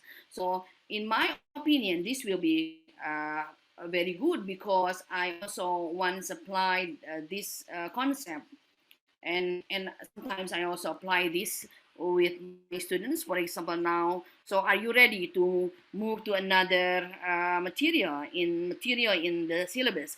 If the students are not ready, so we change the focus of the material for the next meeting, for example, because lesson plan is a plan. It is not a fixed document, so it can change, yeah, based on the negotiation between the students and the teachers. And therefore, for example, when we find something that may hinder us to achieve the learning objective for that day, for example, so we can repeat what is emphasized or what is focused on meeting. So that should be understood by the teacher, and therefore the teacher should read a lot, yeah, should read what happens in other countries, what happens in other schools, what happens by in other areas in Indonesia, for example, what also has been done by other teachers, yeah. So teachers should read and should read the document, because the document also mentions explicitly what the teacher should do, and yeah, to achieve the goal, to achieve the learning objectives, and to achieve the learning outcome and learning objectives. So that when the teachers create a tujuan pembelajaran, I think creating a tujuan pembelajaran has been done by every teacher, yeah, for a long time. So this is not new again, but probably in 2013 curriculum, the teachers do not need to create the tujuan pembelajaran because there is already kompetensi inti and kompetensi dasar, and then we just follow what is stated in kompetensi inti and kompetensi dasar, and then we just do the teaching learning activities. But later, when you are already able to create the learning objectives, and then you can choose, for example, which materials that you think best for your students. So you will also become a very smart teacher, and your students will also be will get a benefit from that. Yeah. Okay. Thank you very much, Ibu Amy. I hope that answers the question. Right. So we still have 9 minutes, and I think around 9 or 10 questions here for Professor Amy Emilia. Okay. The question is from Pak Hafiz Nurul Huda. What is the measure of success of curriculum achievement, and how is the curriculum evaluated? Ibu?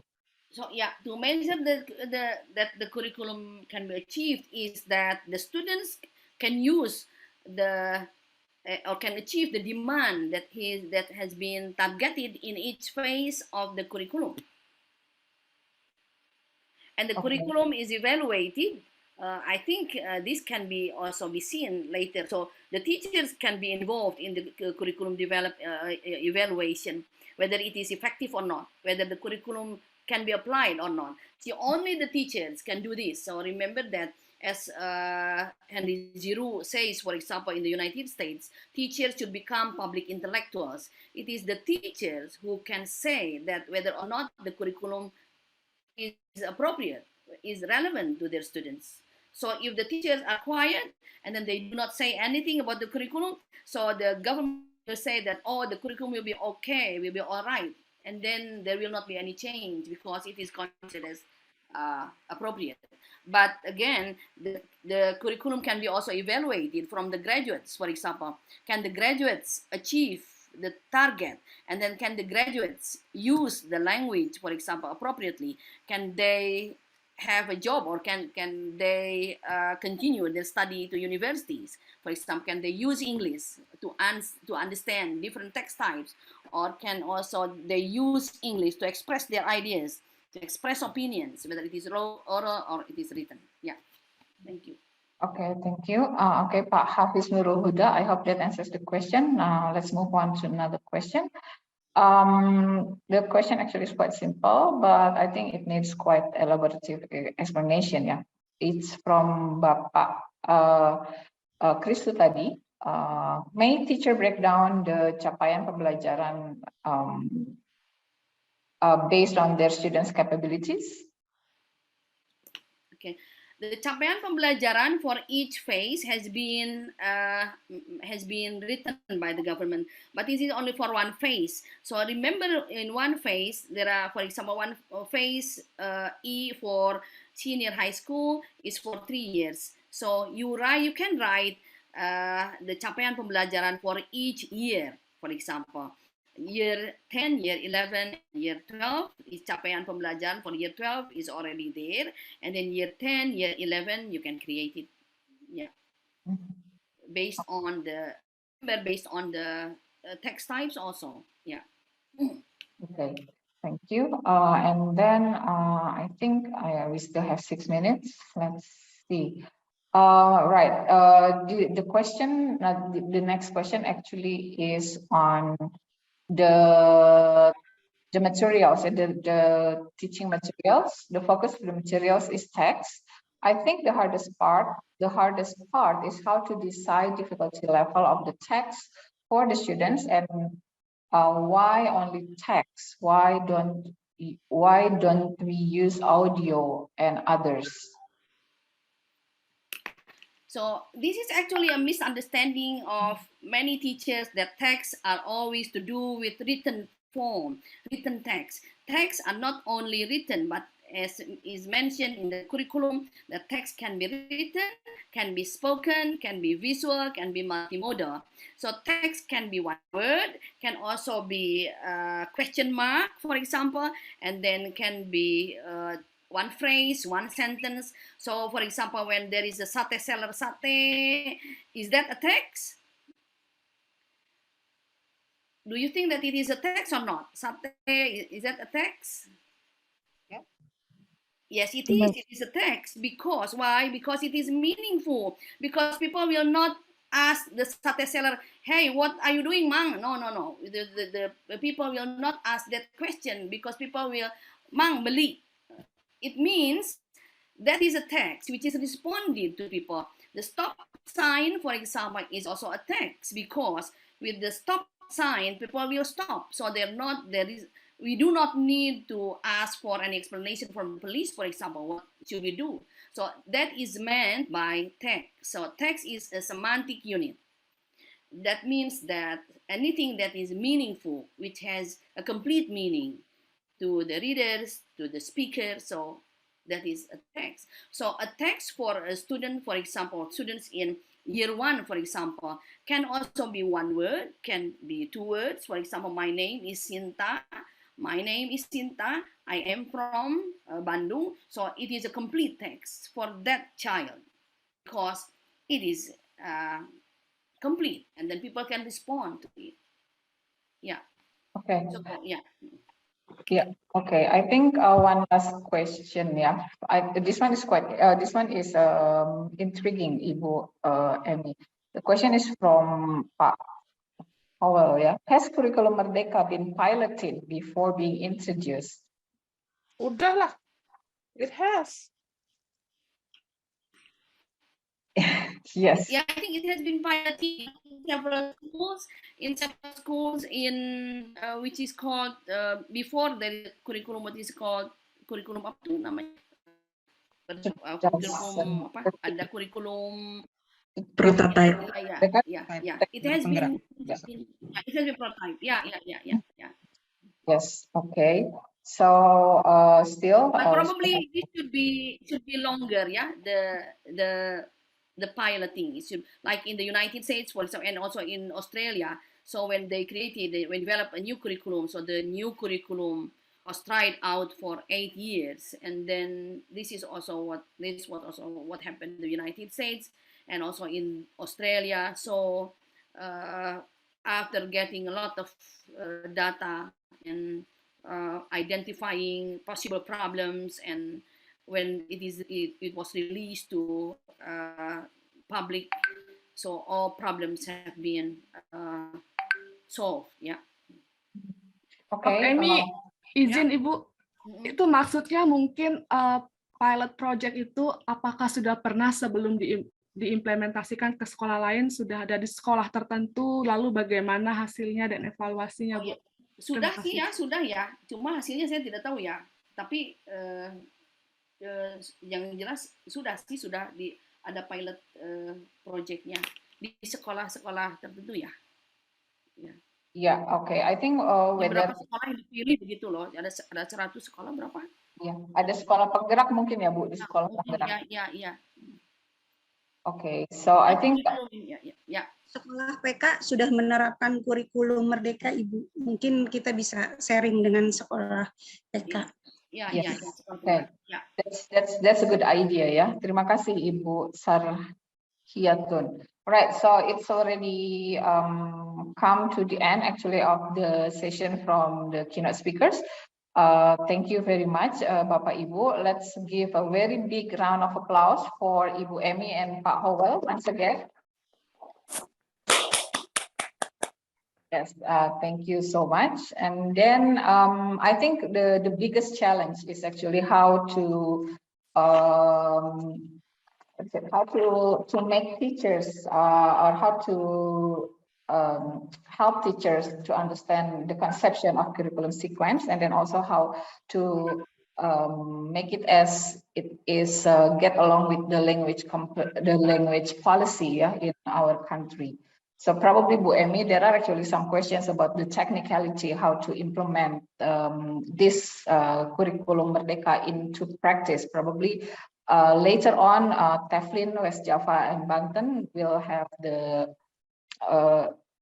some kind of workshop probably later on, in the next future, hopefully so, because there are teachers who also are eager in knowing the practical or the technicality on the implementation for Kurikulum Merdeka. Okay, thank you very much. Now we come to the second session, which is the session from invited speakers. Okay, let's see if. Okay, I can see that Ibu Neni and Ibu Rini are already here with us. Ibu Neni. Yes, Ibu. Yes. Okay, and also hello Ibu, nice to meet you. Yeah, again. nice to meet you too. Okay, and I think Ibu Rini is already here as well. Yes, thank you very much. Okay, all right. So I'm Nurul Amalia. I will be chairing the session. Ladies and gentlemen, before we pay attention to what Ibu Neni and Ibu Rini is going to deliver to us or to share with us, allow me to read the short bio for the first invited speaker. Okay, our first invited speaker is Ibu Neni Ratnasari, M.Pd. She is an English teacher at Senior High School 1 Marga Asih. Her educational qualifications are as follows. She attained her bachelor degree in English Language Education and Literature from Universitas Balai Bandung and attained her master's degree from English Language Education, Universitas Terbuka. She has been involved as a prominent role in various government programs such as developing literacy awareness, Kurikulum Merdeka, and also involved in SEALMEO. Her session will last for 30 minutes. She will talk about perangkat ajar kurikulum merdeka. And ladies and gentlemen, please hold your questions until both invited speakers deliver their topics. Ibu Neni, the screen is yours. Ya, Bismillahirrahmanirrahim. Assalamualaikum warahmatullahi wabarakatuh. Pertama-tama mohon izin untuk share screen dulu. Minta bantuan dari Ibu Vinita.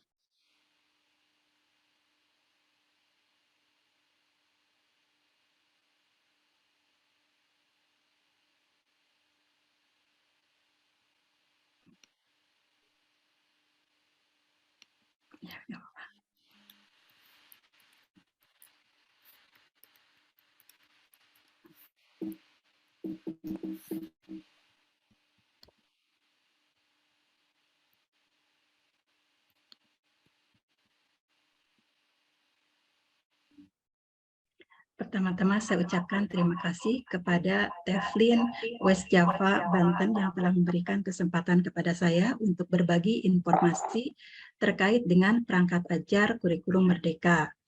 Adapun dasar penyusunan dari kurikulum merdeka ini dimulai dari capaian pembelajaran atau CP. Capaian pembelajaran pada kurikulum 2013 adalah kompetensi inti atau KI. Selanjutnya adalah alur tujuan pembelajaran atau ATP. Padanan pada kurikulum 2013 adalah silabus. Di sini perbedaan antara silabus dengan alur tujuan pembelajaran, di mana pada alur tujuan pembelajaran itu Bapak dan Ibu guru tidak perlu mencantumkan langkah kegiatan pembelajaran seperti halnya yang ada pada silabus. Dan terakhir adalah modul ajar atau MA, di mana padanan pada kurikulum 2013 adalah rencana pelaksanaan pembelajaran atau RPP. Itu. Untuk selanjutnya adalah capaian pembelajaran. Maaf Ibu. Ini capaian pembelajaran sendiri merupakan kompetensi yang harus dikuasai oleh peserta didik pada akhir fase. Capaian pembelajaran ini terdiri dari 6 fase.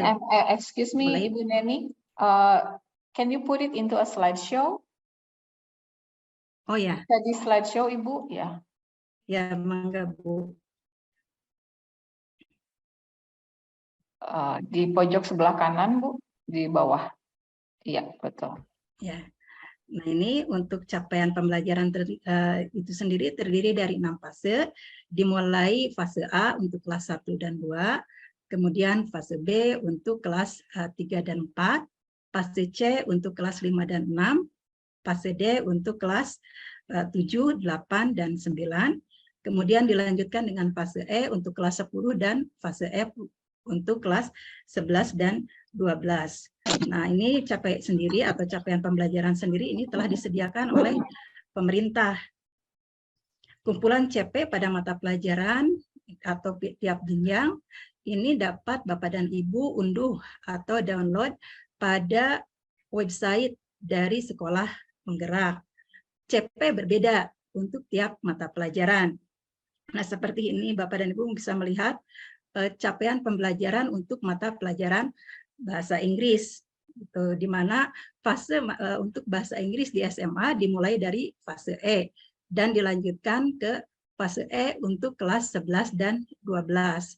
Fase itu sendiri memuat atau capaian pembelajaran pada tiap fase itu memuat yang pertama kompetensi yang harus dikuasai oleh peserta didik dan juga materi pembelajaran yang harus dikuasai pada akhir pembelajaran. Nah, untuk selanjutnya di sini fase sendiri ada yang bersifat umum seperti halnya Bapak dan Ibu lihat pada tampilan slide, dan juga ada yang disusun per elemen. Nah, di sini pada fase E ada beberapa elemen yang disampaikan. Di antaranya ada elemen menyimak dan berbicara, kemudian elemen membaca dan memirsa, dan elemen menulis serta mempresentasikan. Nah, pada tiap elemen atau capaian tiap elemen ini, Bapak dan Ibu bisa breakdown untuk menganalisis terkait dengan kompetensi ataupun materi pembelajaran yang harus dikuasai oleh peserta didik pada akhir fase tersebut. Nah, di sini saya sudah membedakan dari warna ini untuk tiap capaian atau tiap capaian kompetensi yang ada di tiap elemen yang nanti akan digunakan sebagai acuan atau sebagai dasar dalam penyusunan alur tujuan pembelajaran. Nah, di sini untuk fase elemen menyimak dan berbicara terdapat 6 ya, 6 kompetensi dan juga ada beberapa materi di sini yang tersurat. Untuk selanjutnya yaitu tentang alur tujuan pembelajaran. Alur tujuan pembelajaran ini merupakan rangkaian dari tujuan pembelajaran yang disusun secara sistematis dari awal sampai akhir, mulai dari awal fase sampai akhir pembelajaran. Gitu. Nah, bagaimana dengan penyusunan alur tujuan pembelajaran? Pada kurikulum merdeka ini, Bapak dan Ibu diberikan kemerdekaan atau diberikan keleluasaan untuk menyusun alur tujuan pembelajaran. Bapak dan Ibu bisa mengikuti alur tujuan pembelajaran yang standar ditetapkan oleh pemerintah ataupun mengembangkan alur tujuan pembelajaran sendiri. Dalam hal ini, untuk alur tujuan pembelajaran yang saya coba kembangkan, diantaranya memuat informasi tentang identitas, di mana pada identitas ini memuat nama satuan pendidikan, kemudian juga mata pelajaran, fase dan kelas, serta penyusun, nama penyusun. Untuk selanjutnya yaitu memuat capaian pembelajaran pada fase E secara umum dan capaian pembelajaran per elemen. Dilanjutkan dengan tujuan pembelajaran serta materi inti yang tadi telah dianalisis di capaian pembelajaran. Nah, sementara untuk bahan pembelajaran, Bapak dan Ibu bisa menggunakan bahan pembelajaran yang disediakan oleh pemerintah yang terdapat di dalam laman Merdeka Mengajar. Di sana Bapak dan Ibu bisa mencari referensi yang memang sesuai untuk materi yang akan diajarkan oleh Bapak dan Ibu. Ataupun Bapak dan Ibu bisa mencari referensi lainnya yang setidaknya relevan dengan materi inti yang akan disampaikan. Dilanjutkan selanjutnya yaitu informasi terkait dengan profil pelajar Pancasila. Untuk proyek profil pelajar Pancasila ini ada 6 dimensi. Namun tidak semua dari 6 dimensi itu dicantumkan oleh Bapak dan Ibu. Nah, Bapak dan Ibu cukup mencantumkan di sana elemen atau subelemen yang ada di dalam profil pelajar Pancasila. Pada profil pelajar Pancasila ini terdapat 22 elemen dari 6 dimensi tadi. Untuk selanjutnya adalah perakiraan jam pelajaran. Nah, ini perakiraan jam pelajaran ini disesuaikan dengan tingkat kompleksitas dari materi pembelajaran yang akan disampaikan oleh Bapak dan Ibu. Nah, berikut ini adalah contoh dari capaian pembelajaran atau CP yang disusun sebagai keperluan dari perangkat ajar yang diambil dari capaian pembelajaran yang dikeluarkan oleh pemerintah. Di mana untuk fase ini terdiri dari 3 elemen. Elemen yang pertama adalah menyimak dan berbicara, kemudian elemen yang kedua adalah membaca dan memirsa, kemudian elemen yang ketiga adalah menulis dan mempresentasikan. Nah, di sini terkait dengan tujuan mata pelajaran. Nah, tujuan mata pelajaran yang dicapai oleh peserta didik dalam 1 tahun merupakan jabaran yang harus dicapai oleh peserta didik dalam 1 tahun atau lebih kegiatan pembelajaran. Jadi tujuan pembelajaran ini dapat Bapak dan Ibu susun sesuai dengan kebutuhan dari capaian pembelajaran. Nah, yang kedua adalah deskripsi capaian 3 aspek kompetensi, yakni pengetahuan, keterampilan, dan sikap yang diperoleh siswa dalam 1 atau lebih kegiatan pembelajaran. Nah, untuk rumusan tujuan pembelajaran tidak hanya mencakup tahapan kognitif dan dimensi pengetahuan, tetapi juga mengikut sertakan perilaku capaian seperti kecakapan hidup serta profil pelajar Pancasila.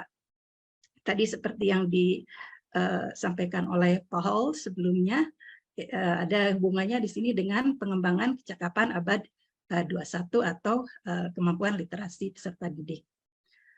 Nah, di sini berikutnya adalah contoh dari rumusan tujuan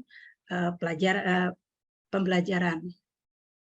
Nah, di sini saya mengambil contoh pembelajar dapat mengidentifikasi dan menganalisis konteks atau ide pokok dan informasi terperinci dari ragam teks deskripsi, recount, dan report, lisan ataupun tulis yang disajikan dalam bentuk multimoda dalam lingkup minat remaja serta mendemonstrasikan komunikasi efektif dan santun. Pada rumusan tujuan pembelajaran ini memuat 3 aspek. Yang pertama adalah aspek kompetensi, di mana aspek kompetensi itu merupakan kemampuan yang dapat diaktualisasikan dalam produk atau kinerja, baik secara abstrak ataupun konkret.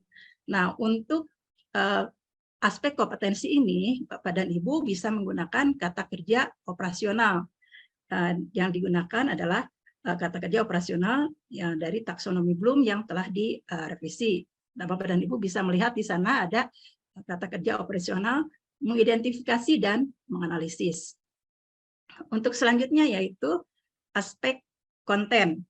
Nah, ini merupakan pengetahuan inti atau konsep utama yang harus dikuasai oleh peserta didik di akhir unit pembelajaran. Di sini saya sudah memberikan tanda untuk aspek kontennya, yaitu teks deskripsi, kemudian teks recount, dan juga report, lisan ataupun tulis. Dan terakhir aspek pada rumusan tujuan pembelajaran, yaitu aspek variasi, di mana dalam variasi ini merupakan keterampilan berpikir yang harus dimiliki oleh peserta didik untuk mencapai tujuan pembelajaran. Nah, diantaranya adalah pengembangan kecakapan abad 21 tadi dan juga kemampuan literasi. Nah, di sini saya tampilkan juga contoh dari alur tujuan pembelajaran yang saya susun. Dimulai dari identitas yang terdiri dari satuan pendidikan, kemudian mata pelajaran, nama penyusun, fase atau kelas, dan juga capaian pembelajaran secara umum. Nah, kemudian di sini saya mengambil contoh 1 elemen, yaitu elemen menyimak dan berbicara. Dengan capaian pembelajaran terdapat 6 ya. Ini ya 6 informasi dari capaian pembelajaran ini terkait dengan kompetensi dan juga materi yang harus dikuasai oleh peserta didik. Nah, setelah melakukan analisis dari CP ini, Bapak dan Ibu bisa melanjutkan ke tujuan pembelajaran. Di sini ada 2 tujuan pembelajaran. tergantung dari elemen yang akan dikembangkan. Nah, di sini kebetulan elemen yang dikembangkan adalah menyimak dan berbicara. Di sini dibagi dua, ada 3 tujuan pembelajaran pada keterampilan menyimak dan juga 3 tujuan pembelajaran pada keterampilan berbicara. Selanjutnya adalah konten materi. Seperti tadi yang saya sampaikan sebelumnya, konten materi ini diambil dari hasil analisis capaian pembelajaran. Dan kemudian selanjutnya adalah profil pelajar Pancasila. Di sini saya hanya mengambil 5 profil pelajar Pancasila yang dianggap sesuai dengan materi yang dikembangkan. Sementara untuk jumlah jam pelajaran pada elemen menyimak dan berbicara ini diperkirakan adalah sekitar 8 jam pelajaran.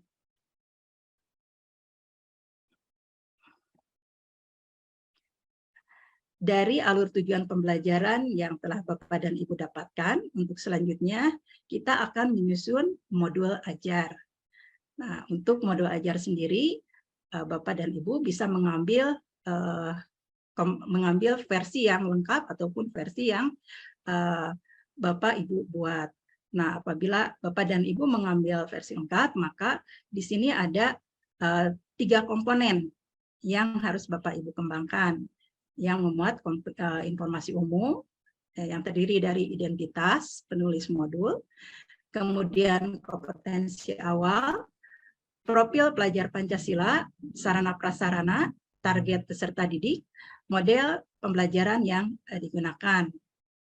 Kemudian komponen inti. Untuk komponen inti terdiri dari tujuan pembelajaran, kemudian assessment, pemahaman bermakna, pertanyaan pemantik, kegiatan pembelajaran. Kalau Bapak dan Ibu lihat di dalam capaian pembelajaran untuk mata pelajaran bahasa Inggris, di sana disampaikan pendekatan yang mungkin bisa diterapkan untuk kegiatan pembelajaran bahasa Inggris, diantaranya adalah pendekatan berbasis teks atau genre-based approach. Artinya, apabila Bapak dan Ibu menerapkan atau menggunakan pendekatan tersebut, maka sintek yang digunakan harus sesuai dengan sintek dari pendekatan berbasis teks. Dan selanjutnya yaitu refleksi peserta didik dan pendidik. Sementara untuk komponen lampiran, terdiri dari lembar kerja peserta didik, yang nanti akan berhubungan dengan assessment atau instrumen untuk kegiatan penilaian. Nah, kemudian ada pengayaan, di mana pengayaan ini diberikan kepada peserta didik yang memiliki nilai kriteria ketercapaian tuntas pembelajaran lebih dari atau tadi lebih begitu. Sementara untuk remedial diberikan kepada peserta didik yang nilai kriteria ketercapaian tujuan pembelajarannya masih belum cukup atau belum sesuai dengan KKTP itu. Untuk selanjutnya bahan bacaan peserta didik dan peserta didik tadi bisa mengambil bahan yang sudah ada atau disediakan oleh pemerintah ataupun bisa mengambil dari referensi lainnya atau Bapak dan Ibu sendiri mungkin bisa mengembangkan sesuai dengan kebutuhan atau karakteristik dari peserta didik di mana Bapak dan Ibu mengajar.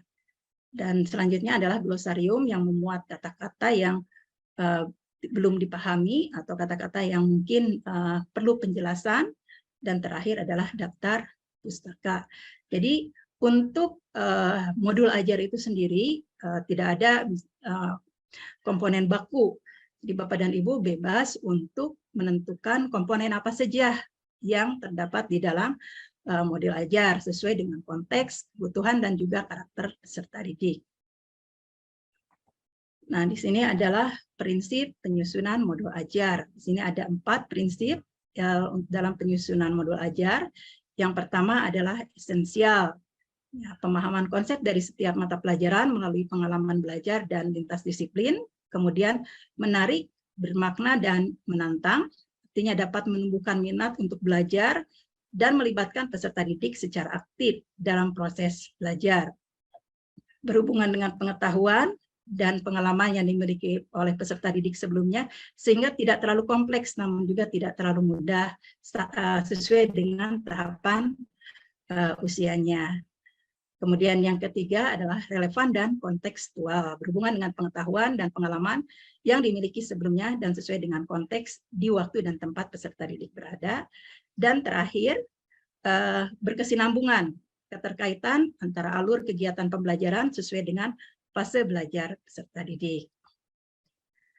Nah, di sini sebagai kesimpulannya untuk alur atau prosedur penyusunan modul ajar terdiri dari 6 langkah. Yang pertama, analisis kondisi dan kebutuhan guru, peserta didik, serta satuan pendidikan.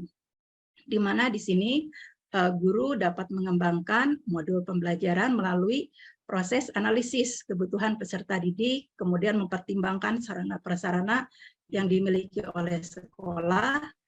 Kemudian juga di sini guru dapat mempertimbangkan kemampuan dan kreativitas yang dimilikinya. Untuk selanjutnya yaitu identifikasi dan tentukan dimensi profil pelajar Pancasila. Seperti tadi yang saya sampaikan dari 6 dimensi dan 22 elemen profil pelajar Pancasila dapat dibagi lagi menjadi sub-elemen. Nah, Bapak dan Ibu bisa memilih elemen mana yang cocok dikembangkan dari profil pelajar Pancasila ini sesuai dengan materi pembelajaran yang Bapak dan Ibu akan ajarkan. Untuk yang ketiga, menentukan alur tujuan pembelajaran yang akan dikembangkan menjadi modul ajar. Nah, tadi selain dari bahan ajar, Bapak dan Ibu juga bisa menggunakan alur tujuan pembelajaran yang dikembangkan oleh pemerintah. Ya, Bapak dan Ibu bisa mengunduhnya di guru berbagi ataupun di platform Merdeka Mengajar. Atau misalnya Bapak dan Ibu dapat mengembangkannya sendiri sesuai dengan kebutuhan atau karakteristik dari peserta didik Bapak dan Ibu. Nah, di sini perlu diketahui ini mungkin ada kaitannya dengan implementasi dari kurikulum sendiri di unit kerja atau di satuan pendidikan. Ini ada 3 implementasi kurikulum atau 3 IKM. Di antaranya yang pertama itu adalah mandiri belajar, di mana sekolah masih menggunakan kurikulum 2013, namun disarankan untuk menggunakan prinsip-prinsip dari kurikulum Merdeka, seperti hanya dalam pengembangan perangkat ajar. Nah, untuk kurikulumnya sendiri, dari kurikulum 2013, ada 2 pilihan. Bisa memilih kurikulum 2013 secara utuh, ataupun kurikulum 2013 yang disederhanakan, atau yang memuat materi-materi yang esensial saja. Gitu. Nah, ini tergantung dari kesepakatan ya dari Bapak dan Ibu guru di satuan pendidikan. Nah, implementasi kurikulum Merdeka berubah, di mana sekolah sudah menentukan untuk mengimplementasikan kurikulum Merdeka. Namun sekolah belum mampu untuk mengembangkan atau masih menggunakan alur dari tujuan pembelajaran yang disediakan oleh pemerintah melalui platform Merdeka Mengajar. Nah, kemudian yang terakhir adalah mandiri berbagi, di mana sekolah menggunakan kurikulum Merdeka Belajar atau kurikulum Merdeka, dan untuk perangkat ajar sendiri dikembangkan oleh Bapak dan Ibu guru yang bersangkutan. Untuk selanjutnya adalah menyusun modul ajar. Di sini selain komponen inti, guru juga dapat memilih komponen yang sesuai dengan kebutuhan pembelajaran. Dan yang kelima adalah pelaksanaan pembelajaran. Jadi guru melakukan kegiatan pembelajaran sesuai dengan modul ajar yang telah disusun. Gitu. Jadi kalau sebelumnya mungkin kita membuat RPP tetapi tidak menggunakannya, di dalam kurikulum Merdeka ini sangat disarankan Bapak dan Ibu guru melakukan langkah pembelajaran itu sesuai dengan modul ajar yang telah disusun melalui tadi tahapan-tahapan yang telah dilalui oleh Bapak dan Ibu guru. Dan yang terakhir adalah tahapan evaluasi dan tindak lanjut. Jadi setelah Bapak dan Ibu melaksanakan pembelajaran dengan mengimplementasikan modul ajar yang telah Bapak Ibu susun, nah di sini Bapak dan Ibu bisa mengetahui atau mengevaluasi efektivitas dari modul ajar yang Bapak dan Ibu buat, kemudian menindaklanjuti ya untuk pembelajaran berikutnya. Mungkin ada baiknya kalau Bapak dan Ibu juga berkolaborasi, karena di sini salah satu dari karakteristik atau salah satu komponen ya dalam kurikulum merdeka diantaranya adalah Bapak dan Ibu bisa melakukan pembelajaran secara reguler, blok ataupun tim teaching seperti itu. Jadi kesempatan Bapak dan Ibu untuk melakukan perbaikan pembelajaran. Nah, di sini adalah beberapa website yang bisa dijadikan contoh untuk menyusun perangkat ajar yang bisa diakses oleh Bapak dan Ibu. Di antaranya di sini adalah link dari website platform Merdeka Mengajar. Di sini Bapak dan Ibu mohon izin untuk share screen yang lainnya. Di sini saya akan perlihatkan contoh dari modul ajar yang dikembangkan atau yang saya ambil dari platform Merdeka Mengajar. Di sini ini merupakan perangkat ajar atau modul ajar yang terdiri dari 22 komponen yang memang istilahnya disusun secara lengkap. Nih, kalau Bapak dan Ibu lihat, dimulai dari informasi umum, kemudian tujuan pembelajaran, di sini sampai ke 22 komponen. Mungkin saja Bapak dan Ibu merasa agak sedikit khawatir ya, kita terlalu banyak menyita waktu dalam menyusun modul ajar ini. Tetapi di sini saya juga mendapat informasi bahwa untuk modul ajar yang sederhana, yang hanya memuat kegiatan-kegiatan itu atau informasi inti, itu juga sedang disusun oleh pemerintah. Terima kasih Bapak dan Ibu, mungkin itu saja yang bisa saya sampaikan. Terima kasih atas perhatiannya. Wassalamualaikum warahmatullahi wabarakatuh. Right. Thank you very much, Ibu Neni, for the sharing. Yeah, I think it's very details. Yeah, and then, ladies and gentlemen, please give a very big round of applause for Ibu Neni. Yeah, I think many participants actually are asking about the slides. Don't worry, be happy, ladies and gentlemen, Ibu Bapak. The slides will be shared later at the end of this webinar. Yeah, so you will get all the slides from the presenters. Yeah, the keynote speakers and also the invited speakers. Okay. Hold your questions, Ibu Bapak, and we are going to invite the second invited speaker. Before she shared the paper or the topic, allow me to read the short bio of the second invited speaker. Okay, right. Our last, but of course not the least invited speaker is Ibu Rini Setianingsih, S.Pd. M.Pd. She is an English teacher at Senior High School 1, Ciruas, Kabupaten Serang, Banten. And her educational qualifications are as follows. She attained her bachelor degree in English language education from Universitas Sultan Ageng Tirtayasa and attained her master's degree from learning technology from Universitas Sultan Ageng Tirtayasa as well. She has many achievements, such as being one of Guru Berprestasi in 2017, Google Certified Trainer in 2021, and being a prospective Guru Penggerak for Batch 4. And also her session will last for 30 minutes. Once again, let me remind you, Bapak Ibu, ladies and gentlemen, hold your questions until both invited speakers deliver their presentation.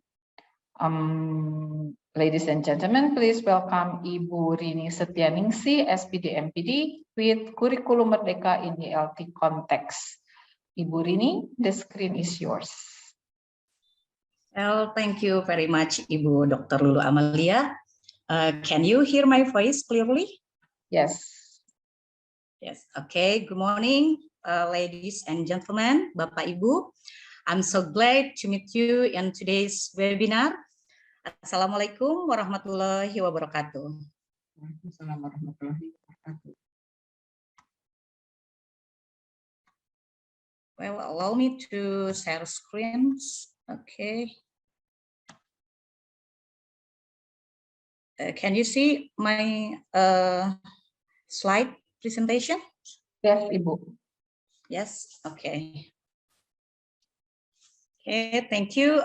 Let me introduce myself, even Ibu Dr. Lulu introducing about me. Yeah, my name is Ningsi from SMA Negeri 1 Ciruas, Banten Province.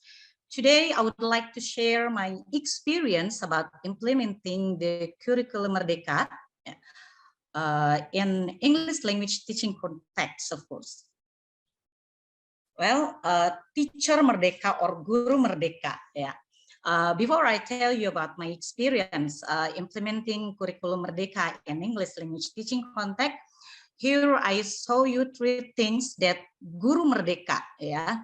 Sebelum mengimplementasikan Kurikulum Merdeka, tentu kita perlu memahami what is guru merdeka, gitu ya. Okay, the first is commitment to goals, ya. As Ibu Neni, Prof. Emmy said before, yeah, that we have to commitment to goals, yeah.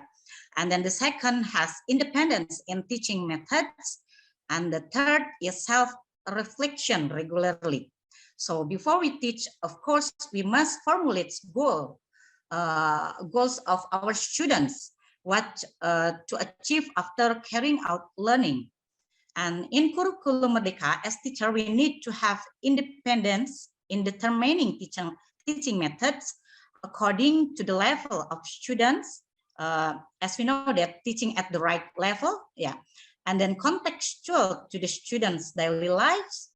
And then the third, we must do self-reflection, of course, not only the students that should reflect their teaching learning process, but we also as a teacher. It is to look back on the experiences that have been undertaken to be able to draw lessons learned for ourselves and to continue with the preparation of an action plan to reduce the gap that still exists between what we expect from the verse and the reality, of course. And then next, my slide presentation is some pictures because I want to share what I have done in my classroom with all my dear students, of course. Yeah, to create a positive cultures, yeah, such Ibu Winda said before, yeah. Creating positive vibes or positive cultures in our classroom, yeah, and classroom and at school. At the beginning of the semester, this is what I have done with my students, yeah. Me and my students made a class belief or class mutually agreed, yeah, some agreement that we did so that the students were disciplined, which came from the students themselves. Class agreement are made and agree upon the students and teachers. If the students follow the agreement, then consequences will come from the students. So the students have a responsibility for what they have done. Yeah. There are some steps, yeah, that I have taken when making positive vibes or positive cultures in the classroom with my dear students. Yeah. The first one, me and my students creating a groups, yeah, 4 until 5 students per group. I give an explanation and then I give the explanation about the importance of developing positive vibes in the classroom together with the students, yeah, of course. And then the next step, students discuss with their groups to make the agreements, yeah. And then I distribute some post-it or sticky notes, yeah, the colorful sticky notes, so it makes the students feel happy to see what I have shared to them, yeah. After that, students write their class belief on sticky notes, such as maybe what they want in the classroom to make the positive vibes or positive culture in the classroom. Yeah. And after that, the students stick the sticky note that they have write down on the cardboard, yeah, such in the pictures, yeah. And then me with my students make an agreement on leave of the class that have been made. So positive vibes is creating not from me as a teacher, but it's come from the students. So this is the positive culture or positive vibes. Yeah, I use the word vibes because it's now it's viral. Yeah, vibes culture actually. Yeah, culture of in the school environment. Yeah, the following are photos, documents. Yeah, the application of positive vibes in schools. The positive vibes at school are values, belief, and habits at schools that are in favor of a student, so the students can develop into critical, respectful, and responsible individuals.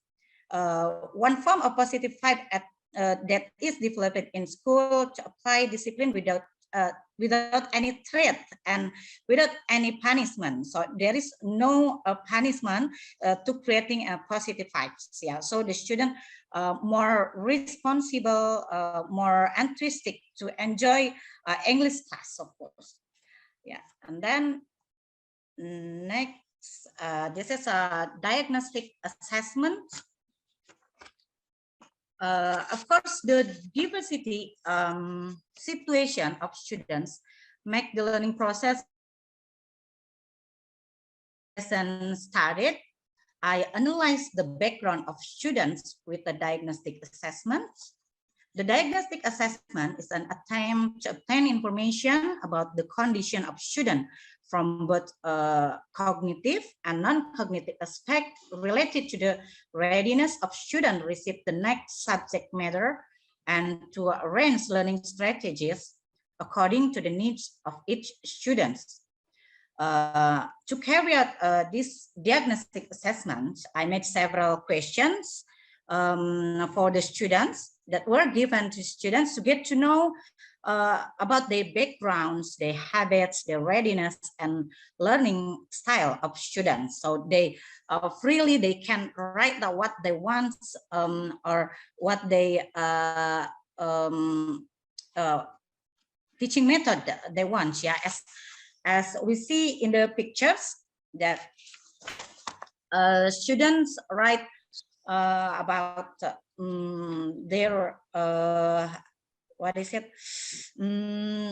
Jadi mereka itu menuliskan apa latar belakang mereka gitu, dapat learning methodnya yang mereka inginkan, ya. Okay, after that, this is a differentiated learning.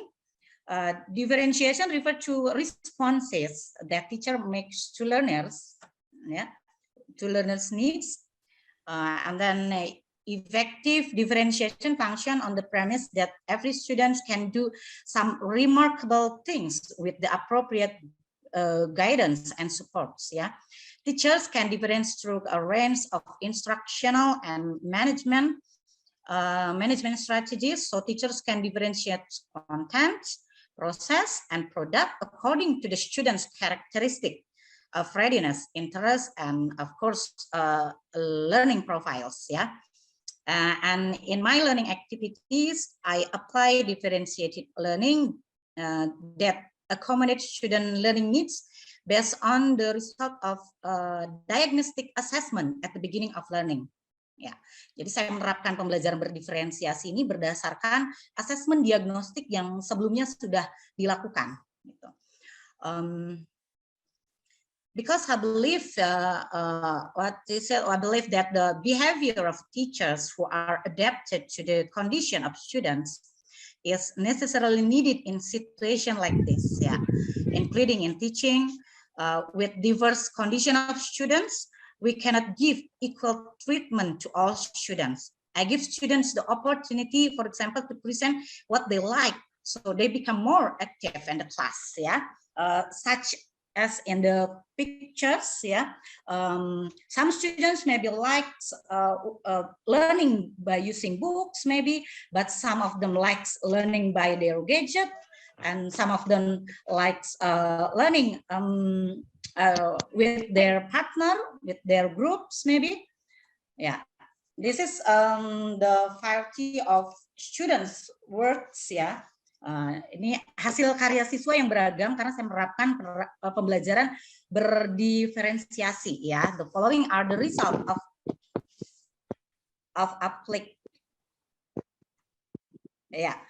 the following are the result of the application of differentiated learning, ya. Jadi karena saya menerapkan pembelajaran berdiferensiasi, siswa bisa merefleksikan atau mempresentasikan sesuai dengan apa yang mereka sukai, ya. This is the variety of student works in the form of comics, cartoon, ya.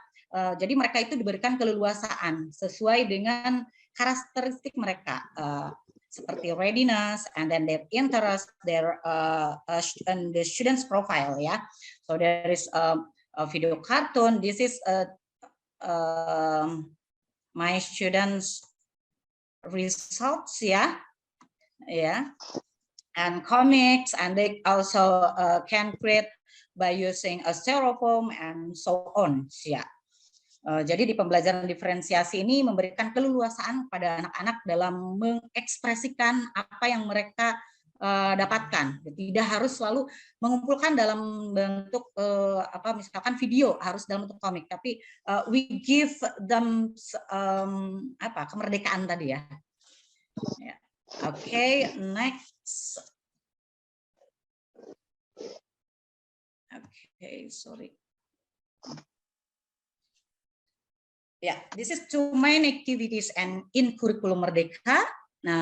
This is intracurricular. Intracurricular, of course, this is regular learning activities. Yeah, this is regular learning activities. And then this is a co-curricular. Co-curricular is project penguatan profil pelajar Pancasila, as Ibu Neni said before. Yeah.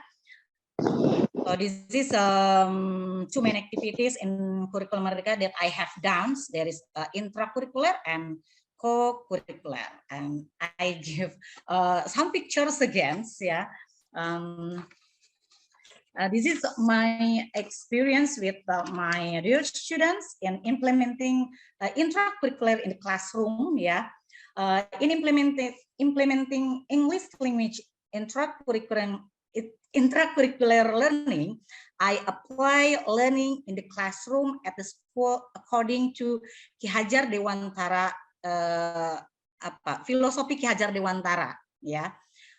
Namely learning that favors students according to the nature of the times, atau sesuai dengan kodrat alam dan kodrat zaman siswa. Even now students learning at schools not in not such as a pandemic situation again, ya, tidak seperti waktu full online learning, but I still use digital. They can use freely their laptop or maybe their smartphone in the classroom, because this is tadi karena sesuai dengan assessment diagnostik, ya, mereka sesuai dengan kodratnya bahwa mereka itu sekarang sudah lekat sekali dengan gadget dan kita tidak bisa memungkiri itu. So I still combine, ya, I use a blended learning in my classroom. I carry a blended learning method as well as using the learning media of Google Classroom, for example, Google Slides, such as Canva also, and Instagram, yeah. And they really love it, yeah. They really enjoy English class because it's sesuai dengan kehidupan sehari-hari mereka, gitu. The stage of implementing classroom learning by utilizing various learning media, especially Canva application. For example, saat itu, ya, tahapan-tahapan yang saya lakukan. Yeah, sorry, maybe someone's not unmute. Yeah. Okay, students independently read English language and literature, because I teach them not English subject, but sastra English means English language and literature subject matter. Yeah, it's almost same. Yeah, of course. Yeah. For example, the material is about banner and brochure that I have uploaded by using Google Slide into Google Classroom, so they can freely read the material. But I give some instruction to them. I have upload my material, but I give kemerdekaan pada siswa, gitu ya. Jadi saya memberikan kemerdekaan pada siswa, that they can catch the material not only from Google Classroom, they can catch from another resources, ya. For example, rumah belajar from Kemendikbud, or maybe from ruang guru, etc. Ya. Jadi meskipun saya mengunggah materi di Google Classroom, bukan berarti mereka hanya mendapatkan satu resources saja. Mereka diberikan keleluasaan, kemerdekaan, silahkan mencari materi. Misalkan sekarang sedang happening waktu itu karena berhubungan dengan COVID, vaksin, and Hari Pahlawan saat itu, dan materinya saat itu teksnya about banner and brochure, ya. Silakan kalian cari seluas-luasnya from another resources. And then students reflect on the subject matter they have read by expressing it directly in the class. So in the classroom, I ask them to explain, yeah, not me as a teacher that explain about the material, what is brochure, what is pamphlet, yeah, but they can independently, ya, mereka bisa mengekspresikan gitu. Ternyata mereka bisa dengan luasnya mendapatkan pengetahuan dan bisa mengekspresikannya, gitu ya.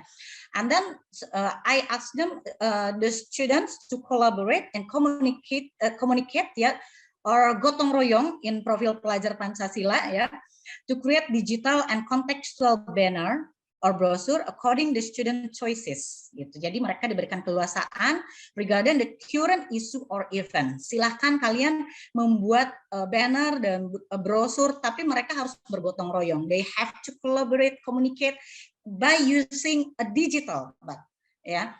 For example, I ask them to use a Canva or Google Slide because it's real time. They can collaborate digitally. Even they awalnya mereka tidak tahu how to collaborate in digitally, ya. So I ask them to find out from another resources how to use Canva without tanpa bertatap muka. Mereka berjauhan, mereka seperti masing-masing.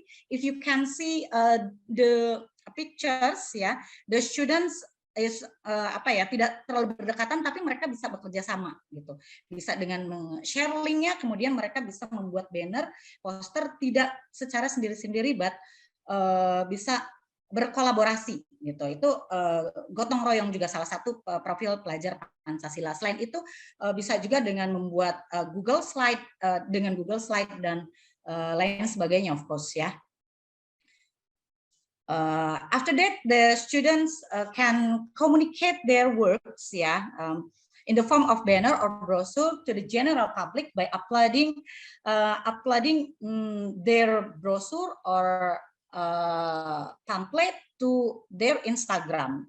Jadi mereka setelah selesai dibuat brosurnya, mereka mengunggah di Instagram, kemudian I give them feedback, amazing, well done, dan lain sebagainya, and they feel so excited, ya. Thank you, ma'am. Mereka itu sangat senang sekali ketika hasil unggahannya diberikan feedback oleh kita sebagai guru, gitu. Sehingga there is an interaction with the teachers, ya. And the teachers not only one resources. I only as a facilitator for the students, of course. This is the students results, ya. Ini hasil karya siswa yang sebetulnya banyak sekali dan sangat bagus-bagus, ya. Brosur hasil karya mereka membuat as a current issue saat itu tentang pahlawan, Hari Pahlawan. Yeah, we know that maybe some students forget about their heroes in Indonesia. Yeah, but after learning about the brochure and how they make their brochure, so they know, oh iya ini Hari Pahlawan, dan mereka ternyata banyak yang tidak mengenal pahlawan-pahlawan Indonesia gitu ya. Nah ini kita perlu memperkenalkannya sehingga ya.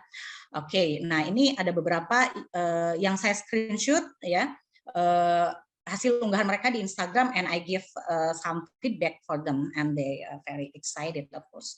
Ya. And then this is a co-curricular, yeah. This is the co-curricular that I have done, yeah. For co-curricular activities, project penguatan profil pelajar Pancasila, I carry out a collaborate project for English subject and PKWU or prakarya and entrepreneurship, ya, prakarya dan kewirausahaan. Jadi untuk mengimplementasikan kegiatan co-curricular, jadi saya berkolaborasi dengan mata pelajaran lainnya to make simply energy conversion technology engineering works by utilizing uses good. Jadi mereka membuat karya yang bermanfaat dengan memanfaatkan barang bekas yang ada di sekeliling siswa, ya. Kemudian mereka bisa menghasilkan karya yang luar biasa ternyata ketika kita memberikan keleluasaan ya atau kemerdekaan pada siswa gitu ya. This is a educational effort for student in managing used goods to be useful, of course, and this is the application of as philosophy Ki Hajar Dewantara, where this activity is very supportive and has an impact on students of course, yeah. Okay, this is one of here is one of the students results. Ini salah satu hasil karya siswa yang mereka hasilkan, ya. Just maybe skip maybe ya. Oh iya, sorry ya. Oke, itu saya skip saja mungkin karena I'm worried that about times ya. So I give you slides of course ya. Nanti akan diberikan slides-nya. Nanti Bapak Ibu bisa menyimak sendiri. Mungkin untuk videonya tadi beberapa banyak video yang saya lampirkan, but I can show up because of times of course ya. I'm worried about times, over times ya. Is it too fast, Ibu Lulu? No, actually you still have 5 minutes, Ibu. Don't worry. Okay, it still have 5 minutes ya. Yeah, I'm worried it will be over time ya. Tadi untuk kegiatan co-curricular ya, upaya edukasi untuk murid ya, di mana murid bisa secara leluasa, I give them the freedom ya untuk menentukan tema tema dalam membuat suatu karya dari barang bekas menjadi barang bermanfaat. Kalau dalam bahasa Inggris tentu itu bisa menjadi text procedure ya. Kemudian dalam prakarya bisa tentang rekayasa teknologi tentunya. Gitu. Jadi dalam dalam project penguatan profil pelajar Pancasila atau yang disebut dengan P5 itu bisa berkolaborasi dengan beberapa mata pelajaran. Jadi sebetulnya ya kita bisa lebih dari satu, but I only collaborate with PKWU or prakarya ya. Ini juga menjadi refleksi untuk saya ke depannya bahwa sebetulnya kita bisa menggunakan atau bisa berkolaborasi sebetulnya harusnya lebih dari satu. Misalkan dengan mata pelajaran fisika itu bisa ya, fisika, kimia dan lain sebagainya. Karena diimplementasikan di kelas IPS, jadi saya tidak berkolaborasi dengan mata pelajaran fisika or kimia. Maybe it can be collaborate with geography mungkin ya. Gitu. Okay, next this is almost the last ya, of course this is learning reflection ya. As John as a philosopher or psychologist ya said that we do not learn from experience, but we learn from reflecting on. Jadi menurut John Dewey ya, seorang filosofer, kita tidak belajar dari pengalaman, tetapi kita belajar dari refleksi terhadap pengalaman kita. Jadi kita perlu regularly ya membuat refleksi, karena refleksi itu seperti bercermin, seperti saya sudah melakukan ini, seperti kemarin, oh ternyata saya seharusnya bisa berkolaborasi dengan banyak guru mata pelajaran gitu ya. Apa namanya, jurnal ya, jurnal apa ya, link student learning reflection ya, saya tautkan di sini, so Bapak Ibu maybe can see ya, refleksi pembelajaran yang sudah siswa saya lakukan, dan juga di kelas ya, bukan hanya guru yang merefleksikan, tapi juga siswa. Kita bertanya what they feel, what they get after learning with me, ya. So they can freely write down or they can say it in front of the class, gitu ya. Jadi mereka bisa secara leluasa mengungkapkan apa yang mereka inginkan, gitu. Nah, ini tentang implementasi kurikulum merdeka yang sudah saya terapkan, Bapak Ibu ya. Dan I think at the most important thing is in learning reflection ini, menurut saya dalam kurikulum merdeka ini justru refleksi pembelajaran hal yang paling penting mungkin ya, itu menurut saya according to me ya, because ya tadi ya, kalau kita itu harus terus belajar, terus memperbaharui diri gitu ya. Oke. I hope it's not over times ya. Okay, Bapak Ibu, because this I'm as a last presenter, so I want you to write a reflection of today's webinar ya, activities. Please write down maybe one word to show how you feel about today's webinar after participating in today's webinar. Well, Bapak Ibu, maybe you can write down in chat box ya, as our reflection today, of course ya. Well, Bapak Ibu, that's all from me. I would like to apologize for all the wrong words maybe, or my mistaken words. I end with pantun maybe, Bapak Ibu ya. Can I give pantun in the last presenting? Yeah. Ibu, of course. Of course ya, okay. Because pantun is in bahasa, so it will be in bahasa Indonesia ya. Oke, buah duku buah nangka, dicari orang dari hal mahera. Implementasi kurikulum merdeka, wujudkan karakter profil pelajar Pancasila. Well, once again, makan durian bersama Elvi Sukaisi, cukup sekian, terima kasih. Wabillahi taufiq walhidayah, wassalamualaikum warahmatullahi wabarakatuh. Waalaikumsalam warahmatullahi wabarakatuh. Very interesting, Ibu ya. You close it with pantun ya. It's one of the culture that sometimes we forgot that we actually have one. Okay, ladies and gentlemen, again, please give a very big round of applause for Ibu Rini and also Ibu Neni for the presentation. Very interesting, yeah. I learned a lot from all the presenters. Right, so we have around 15 minutes for the question and answer session. Many participants actually are asking about the slides and also the attendance list. The attendance list has been shared in the chat box, and then also the slides. The slides will be shared later at the end of the webinar ya, don't worry ya, Ibu Bapak, you will have all the materials from today's webinar. Okay, so I'm going to start with the reading the questions. There are many questions actually for both Ibu Neni and Ibu Rini ya. Ibu Neni, are you still with us? Yes, Ibu. Yes, okay, thank you.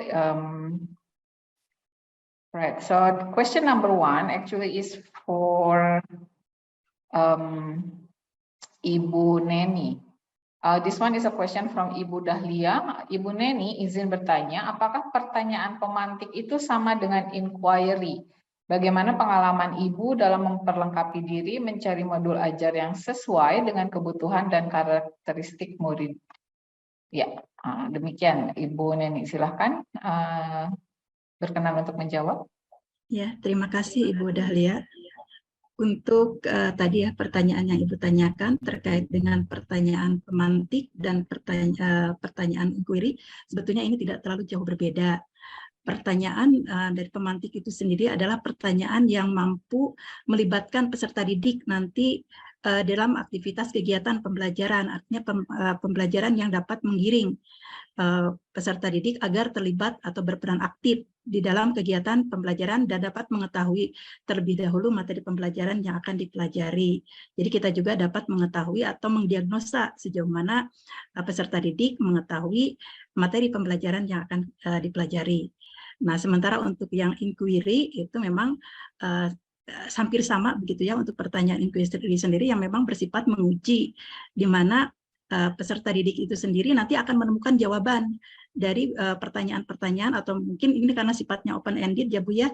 Jadi pertanyaan untuk pertanyaan inquiry ini memang lebih cenderung merangsang atau merangsang atau memotivasi peserta didik agar mereka nanti juga berperan aktif atau terlibat. Jadi pada intinya kedua-duanya baik pertanyaan inquiry atau pertanyaan pemantik memiliki tujuan yang sama, yaitu untuk memotivasi peserta didik terlibat di dalam materi pembelajaran yang akan dipelajari atau disampaikan.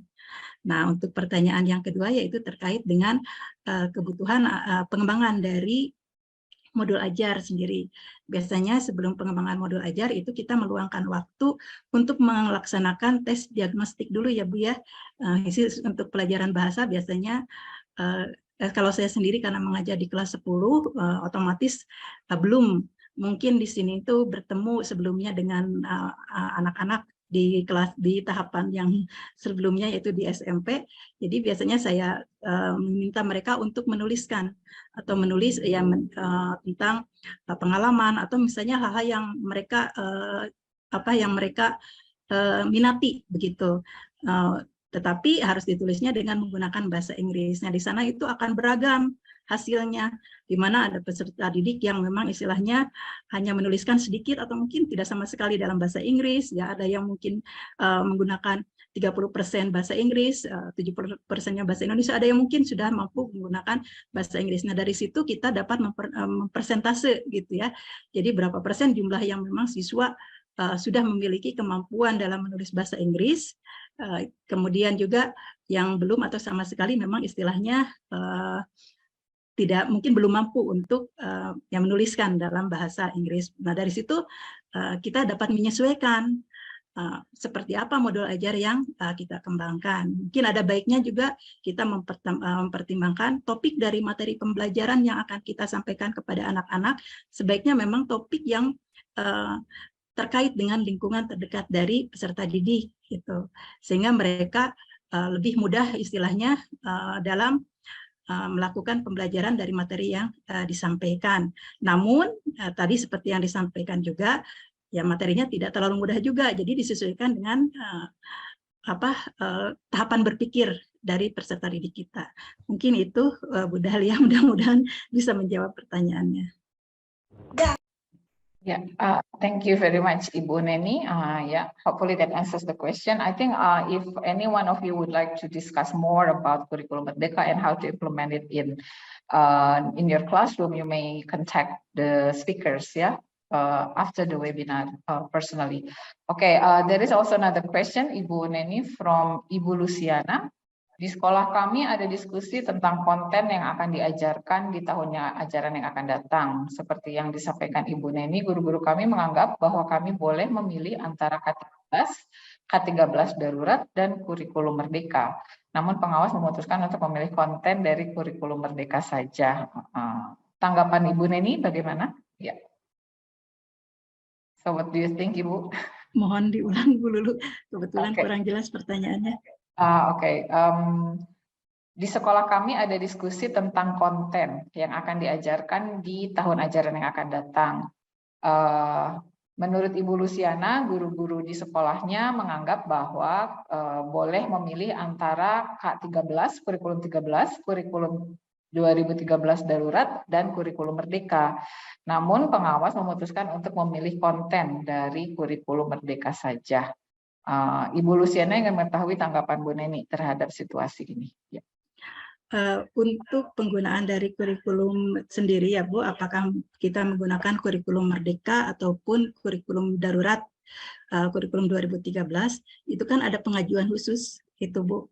Jadi kita mengajukan ke Kemdikbud ya untuk penerapan dari IKM-nya sendiri begitu. Nah, hal yang terkait dengan konten memang tidak ada perbedaan, maksudnya gini, tidak ada perbedaan secara signifikan antara konten materi yang terdapat di dalam kurikulum darurat dan konten materi di dalam kurikulum merdeka, karena memang di sini di kurikulum 2013 itu sendiri hanya memuatkan materi yang esensial, sama halnya dengan capaian pembelajaran yang ada di dalam kurikulum merdeka. Jadi mungkin di sini saya juga mungkin hanya di sini mungkin sebagai outsider ya Bu ya, hanya memberikan pandangan begitu. Bagi saya memang di sini ada hubungannya dengan stakeholder juga ya Bu ya, ini harus harus dibicarakan bersama gitu, karena ini merupakan keputusan yang harus diputuskan bersama-sama itu. Jadi disepakati Bapak dan Ibu, mungkin di sekolah ada MGMP ya, ada sebaiknya mungkin di sini disepakati bersama. Kalau tadi ada usulan dari pengawas, sebetulnya dari konten tadi tidak ada mungkin di sini tidak ada perbedaan signifikan. Nah, kita bisa menerapkan secara karakteristiknya yang dimiliki oleh kurikulum merdeka, walaupun kita masih menggunakan kurikulum 2013 gitu. Itu Bu. Baik, terima kasih Ibu Neni, Ibu Luciana. I hope that answers the question ya. Now actually there are questions also for the second invited speakers, Ibu Rini. Okay, number one actually Ibu Rini berhubungan dengan pembelajaran berdiferensiasi. Bagaimana strategi mengajar siswa yang memiliki cara belajar dan kemampuan yang berbeda di kelas yang sama dan dalam waktu yang sama? Silakan Ibu Rini.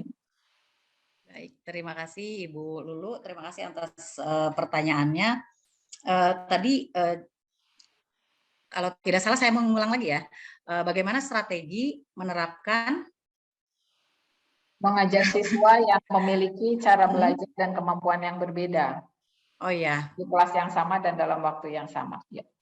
Iya, oke. Jadi memang kemampuan anak pasti berbeda-beda, keinginan berbeda-beda. Bagaimana kita bisa mengatasi perbedaan tersebut ya. Bagaimana kita mengatasi perbedaan? Tentunya di awal kita sudah melakukan asesmen diagnostik ya, sehingga kita tahu kemampuan mereka.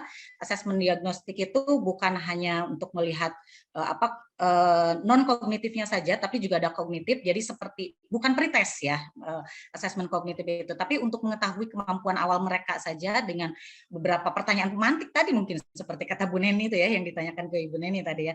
Jadi ada beberapa pertanyaan pemantik yang kita tanyakan ke siswa, sehingga mereka nanti akan terkelompokkan. Jadi tidak mungkin juga kita mengajar satu kelas misalkan ada 36 siswa dengan 36 metode gitu kan. It's so impossible ya. Jadi dengan kemampuan anak yang berbeda-beda, kita memberikan asesmen diagnostik di awal, baik itu gaya belajar yang mereka inginkan ataupun kemampuan awal mereka, nanti kita akan mengetahui sehingga kita akan mengelompokkan gitu. Jadi kita nanti akan mengelompokkan mungkin gaya belajarnya sama-sama auditory nanti kan, dari 36 siswa pasti ada yang sama kan, nggak mungkin berbeda semua gitu. Nah, di kelompok tersebut nanti mereka akan belajar dengan teman-teman yang sama gitu. Misalkan sama-sama menyukai audio visual. Nah, jadi kita asesmen diagnostik terlebih dahulu, kemudian membuat kelompok ya. Kelompok sesuai berdasarkan minat yang sama, kemudian gaya belajar yang sama. Nah, kemudian kita kan hanya sebagai fasilitator. Jadi kita tidak ngajar dengan berbagai metode di kelas. Itulah kurikulum merdeka, justru memberikan kemerdekaan pada gurunya, kemerdekaan juga kepada murid. Silahkan mereka justru mencari sumber informasi sesuai dengan minat mereka. Misalkan saya mengajar tentang report text misalkan ya, tentang report text. Mereka saya hanya berikan silahkan di sini ada video, tapi bukan berarti kalian harus yang Miss Rini kirim aja di Google Classroom. Kalian boleh mencari contoh report text from another resources dengan apa yang mereka sukai gitu ya, sesuai dengan minat mereka, based on their interest of course ya. Kemudian kalau mereka, aduh saya kurang suka membaca di gadget terus, saya butuh buku, silahkan di perpustakaan tersedia. Alhamdulillah di perpustakaan Semancir banyak sekali buku tersedia.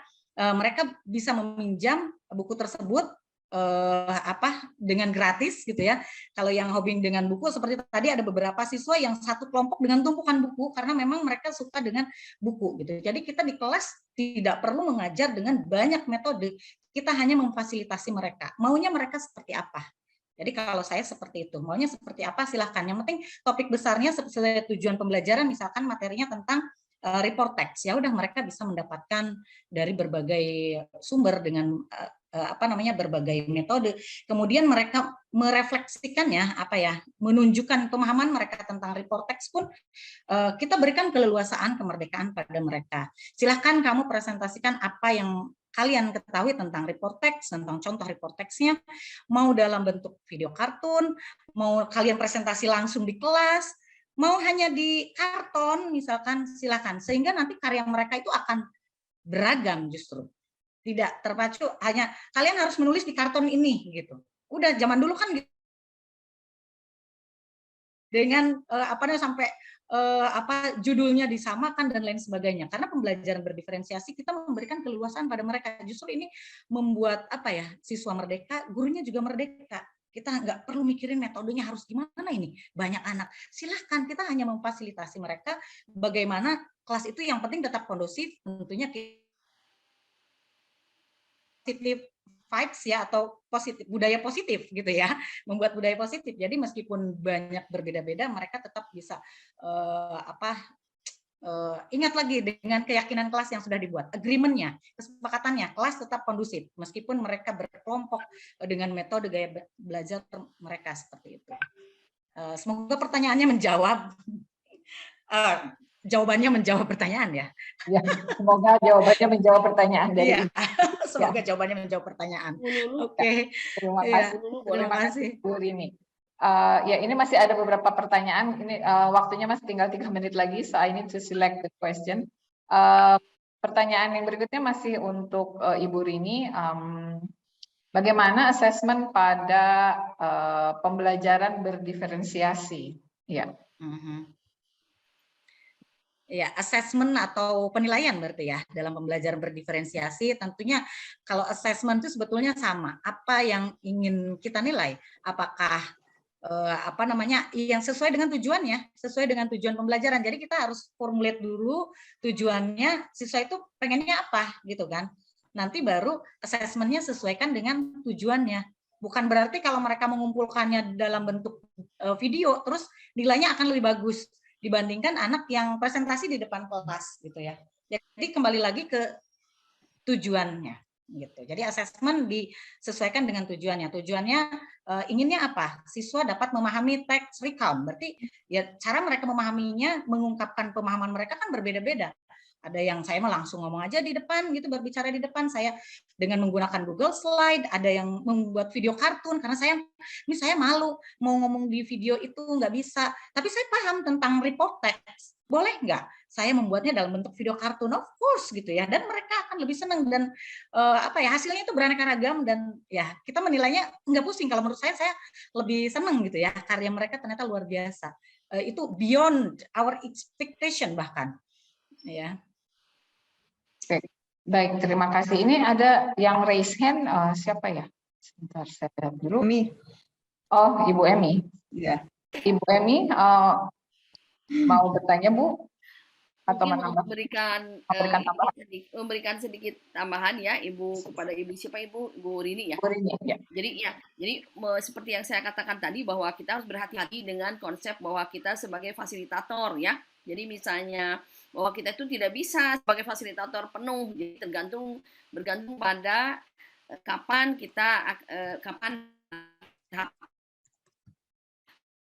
Kalau misalnya anak-anak sudah pada tahu, sudah bisa, ya itu mungkin bisa kita sebagai fasilitator. Jadi jangan sampai nanti guru-guru tuh datang seperti CTA itu, jadi cetrek leos, jadi artinya tidak anak-anak tidak dibimbing. Nah, jadi seperti tadi ya definisi dari kurikulum itu bahwa students itu gain knowledge under the teacher's guidance ya. Nah, itu jadi seperti kata John Dewey, kata semua itu juga bahwa peran guru itu adalah untuk membimbing muridnya. Nah, jadi ini juga yang dari hasil berbagai penelitian konsep learner center yang disalahartikan oleh guru-guru bahwa guru biarkan murid yang menentukan apa yang dipelajari dan sebagainya, tidak bisa karena anak-anak itu kan bukan ahli. Nah, jadi dia tidak tahu bahwa misalnya ketika belajar misalnya recount itu harus ada apa, kemudian bagaimana unsur bahasanya, dia belum tahu karena ini bukan pengetahuan yang akan diperoleh oleh seseorang yang diberi oleh Tuhan. Setiap orang tidak bisa, itu harus diajarkan secara eksplisit. Nah, di sini makanya guru perlu mengajarkan secara eksplisit hal-hal seperti itu. Nah, setelah mereka menjadi independen, maka kita bisa mengatakan bahwa kita sebagai fasilitator. Jadi pasti ada satu tahap ketika guru itu menjelaskan, ketika guru itu membimbing, ya. Jadi seperti di mahasiswa, misalnya mahasiswa yang IPK-nya tinggal 3,8 sekalipun, ketika misalnya mereka menulis sesuatu itu perlu bimbingan ya, dan mereka senang ketika dibimbing oleh kita, ketika mendapatkan feedback dari kita. Jadi tidak ada mahasiswa doktor sekalipun itu masih terus harus dibimbing, mahasiswa S2 itu harus tetap dibimbing ya, karena itu jadi konsep bahwa biarkan anak-anak belajar sendiri mungkin perlu dihati-hatii, karena jangan sampai nanti anak-anak guru-guru misalnya sudahlah ya terserah mereka, tidak bisa itu ya, jadi itu harus dihati-hati ya. Terima kasih. Thank you. Terima kasih Ibu Emi, boleh menambahkan juga ya, seperti tadi misalkan tentang materi brosur, banner, tetap memang kita terlebih dahulu menguploadnya gitu ya, tetap mengunggah. Tapi mengunggah materi tersebut bukan berarti mencari seluas-luasnya. Jadi kita juga tetap memberikan memberikan insight juga. Bukan berarti gurunya nggak ngapa-ngapain. Kita mengunggah, silakan ini materi yang Ibu berikan, tapi mereka bisa mencari lebih banyak lagi from another resources. Jadi kita memang sebagai guidance of course ya. Kita bukan berarti melepaskan semerdeka-merdekanya siswa. Ya, terima kasih Prof. Emi. Okay. Unfortunately, the discussion session we would like to say thanks again for all the presenters. Could you please give applause for all the presenters, everyone, ladies and gentlemen? The sessions are very informative and stimulating. We have some questions, and then also there are questions to be answered, discussion, sharing materials, and other things that we can do during the webinar. Thank you so much for all the presenters and the audience. Hopefully the presentation will be beneficial for everybody. Thank you for your attention. Now I hand it over to you again, Ibu Dina. Okay, thank you very much, Dr. Lulu Laila. What a very fruitful and insightful presentations and discussions. What I can personally learn from the webinars that whatever the curriculum is, it is the teacher who are required to keep updating the knowledge and skills. Be flexible and open-minded to any change of the curriculum. Long life learning is not only for students, but also for teachers. Thank you very much to all presenters, our speakers, to the organizing committee, and also the participants. The certificates of attendance will be sent to your registered email account within 5 to 10 days. TEFLIN West Java Province would warmly invite you to join the next event held by TEFLIN West Java Province. Okay, let's close the webinar by saying Hamdalah. Alhamdulillah. Okay, thank you very much. I'll see you in the next event. Bye. Thank you. Goodbye, everyone. Thank you. Goodbye. Thank you, everyone. I see you again. Bye. Thank you. Bye. Thank you. Terima kasih kepada semua presenters, juga participants. Thank you very much. Saya tidak tahu kenapa ini padahal videonya on tapi tidak ada. Jadi gelap, Prof. Ya, tidak tahu kenapa. I'm still here actually. Thank you very much everybody. participants, audiences, also the MC and moderator also. Thanks. Of course, the technician, Bu Vinita and Pak Lukman, thank you very much. Thank you very much, Ibu. Ini kenapa wajah saya tidak ada ya?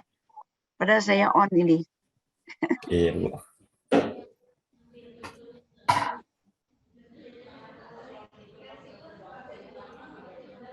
Bisa ditutup dari ini, Boleh.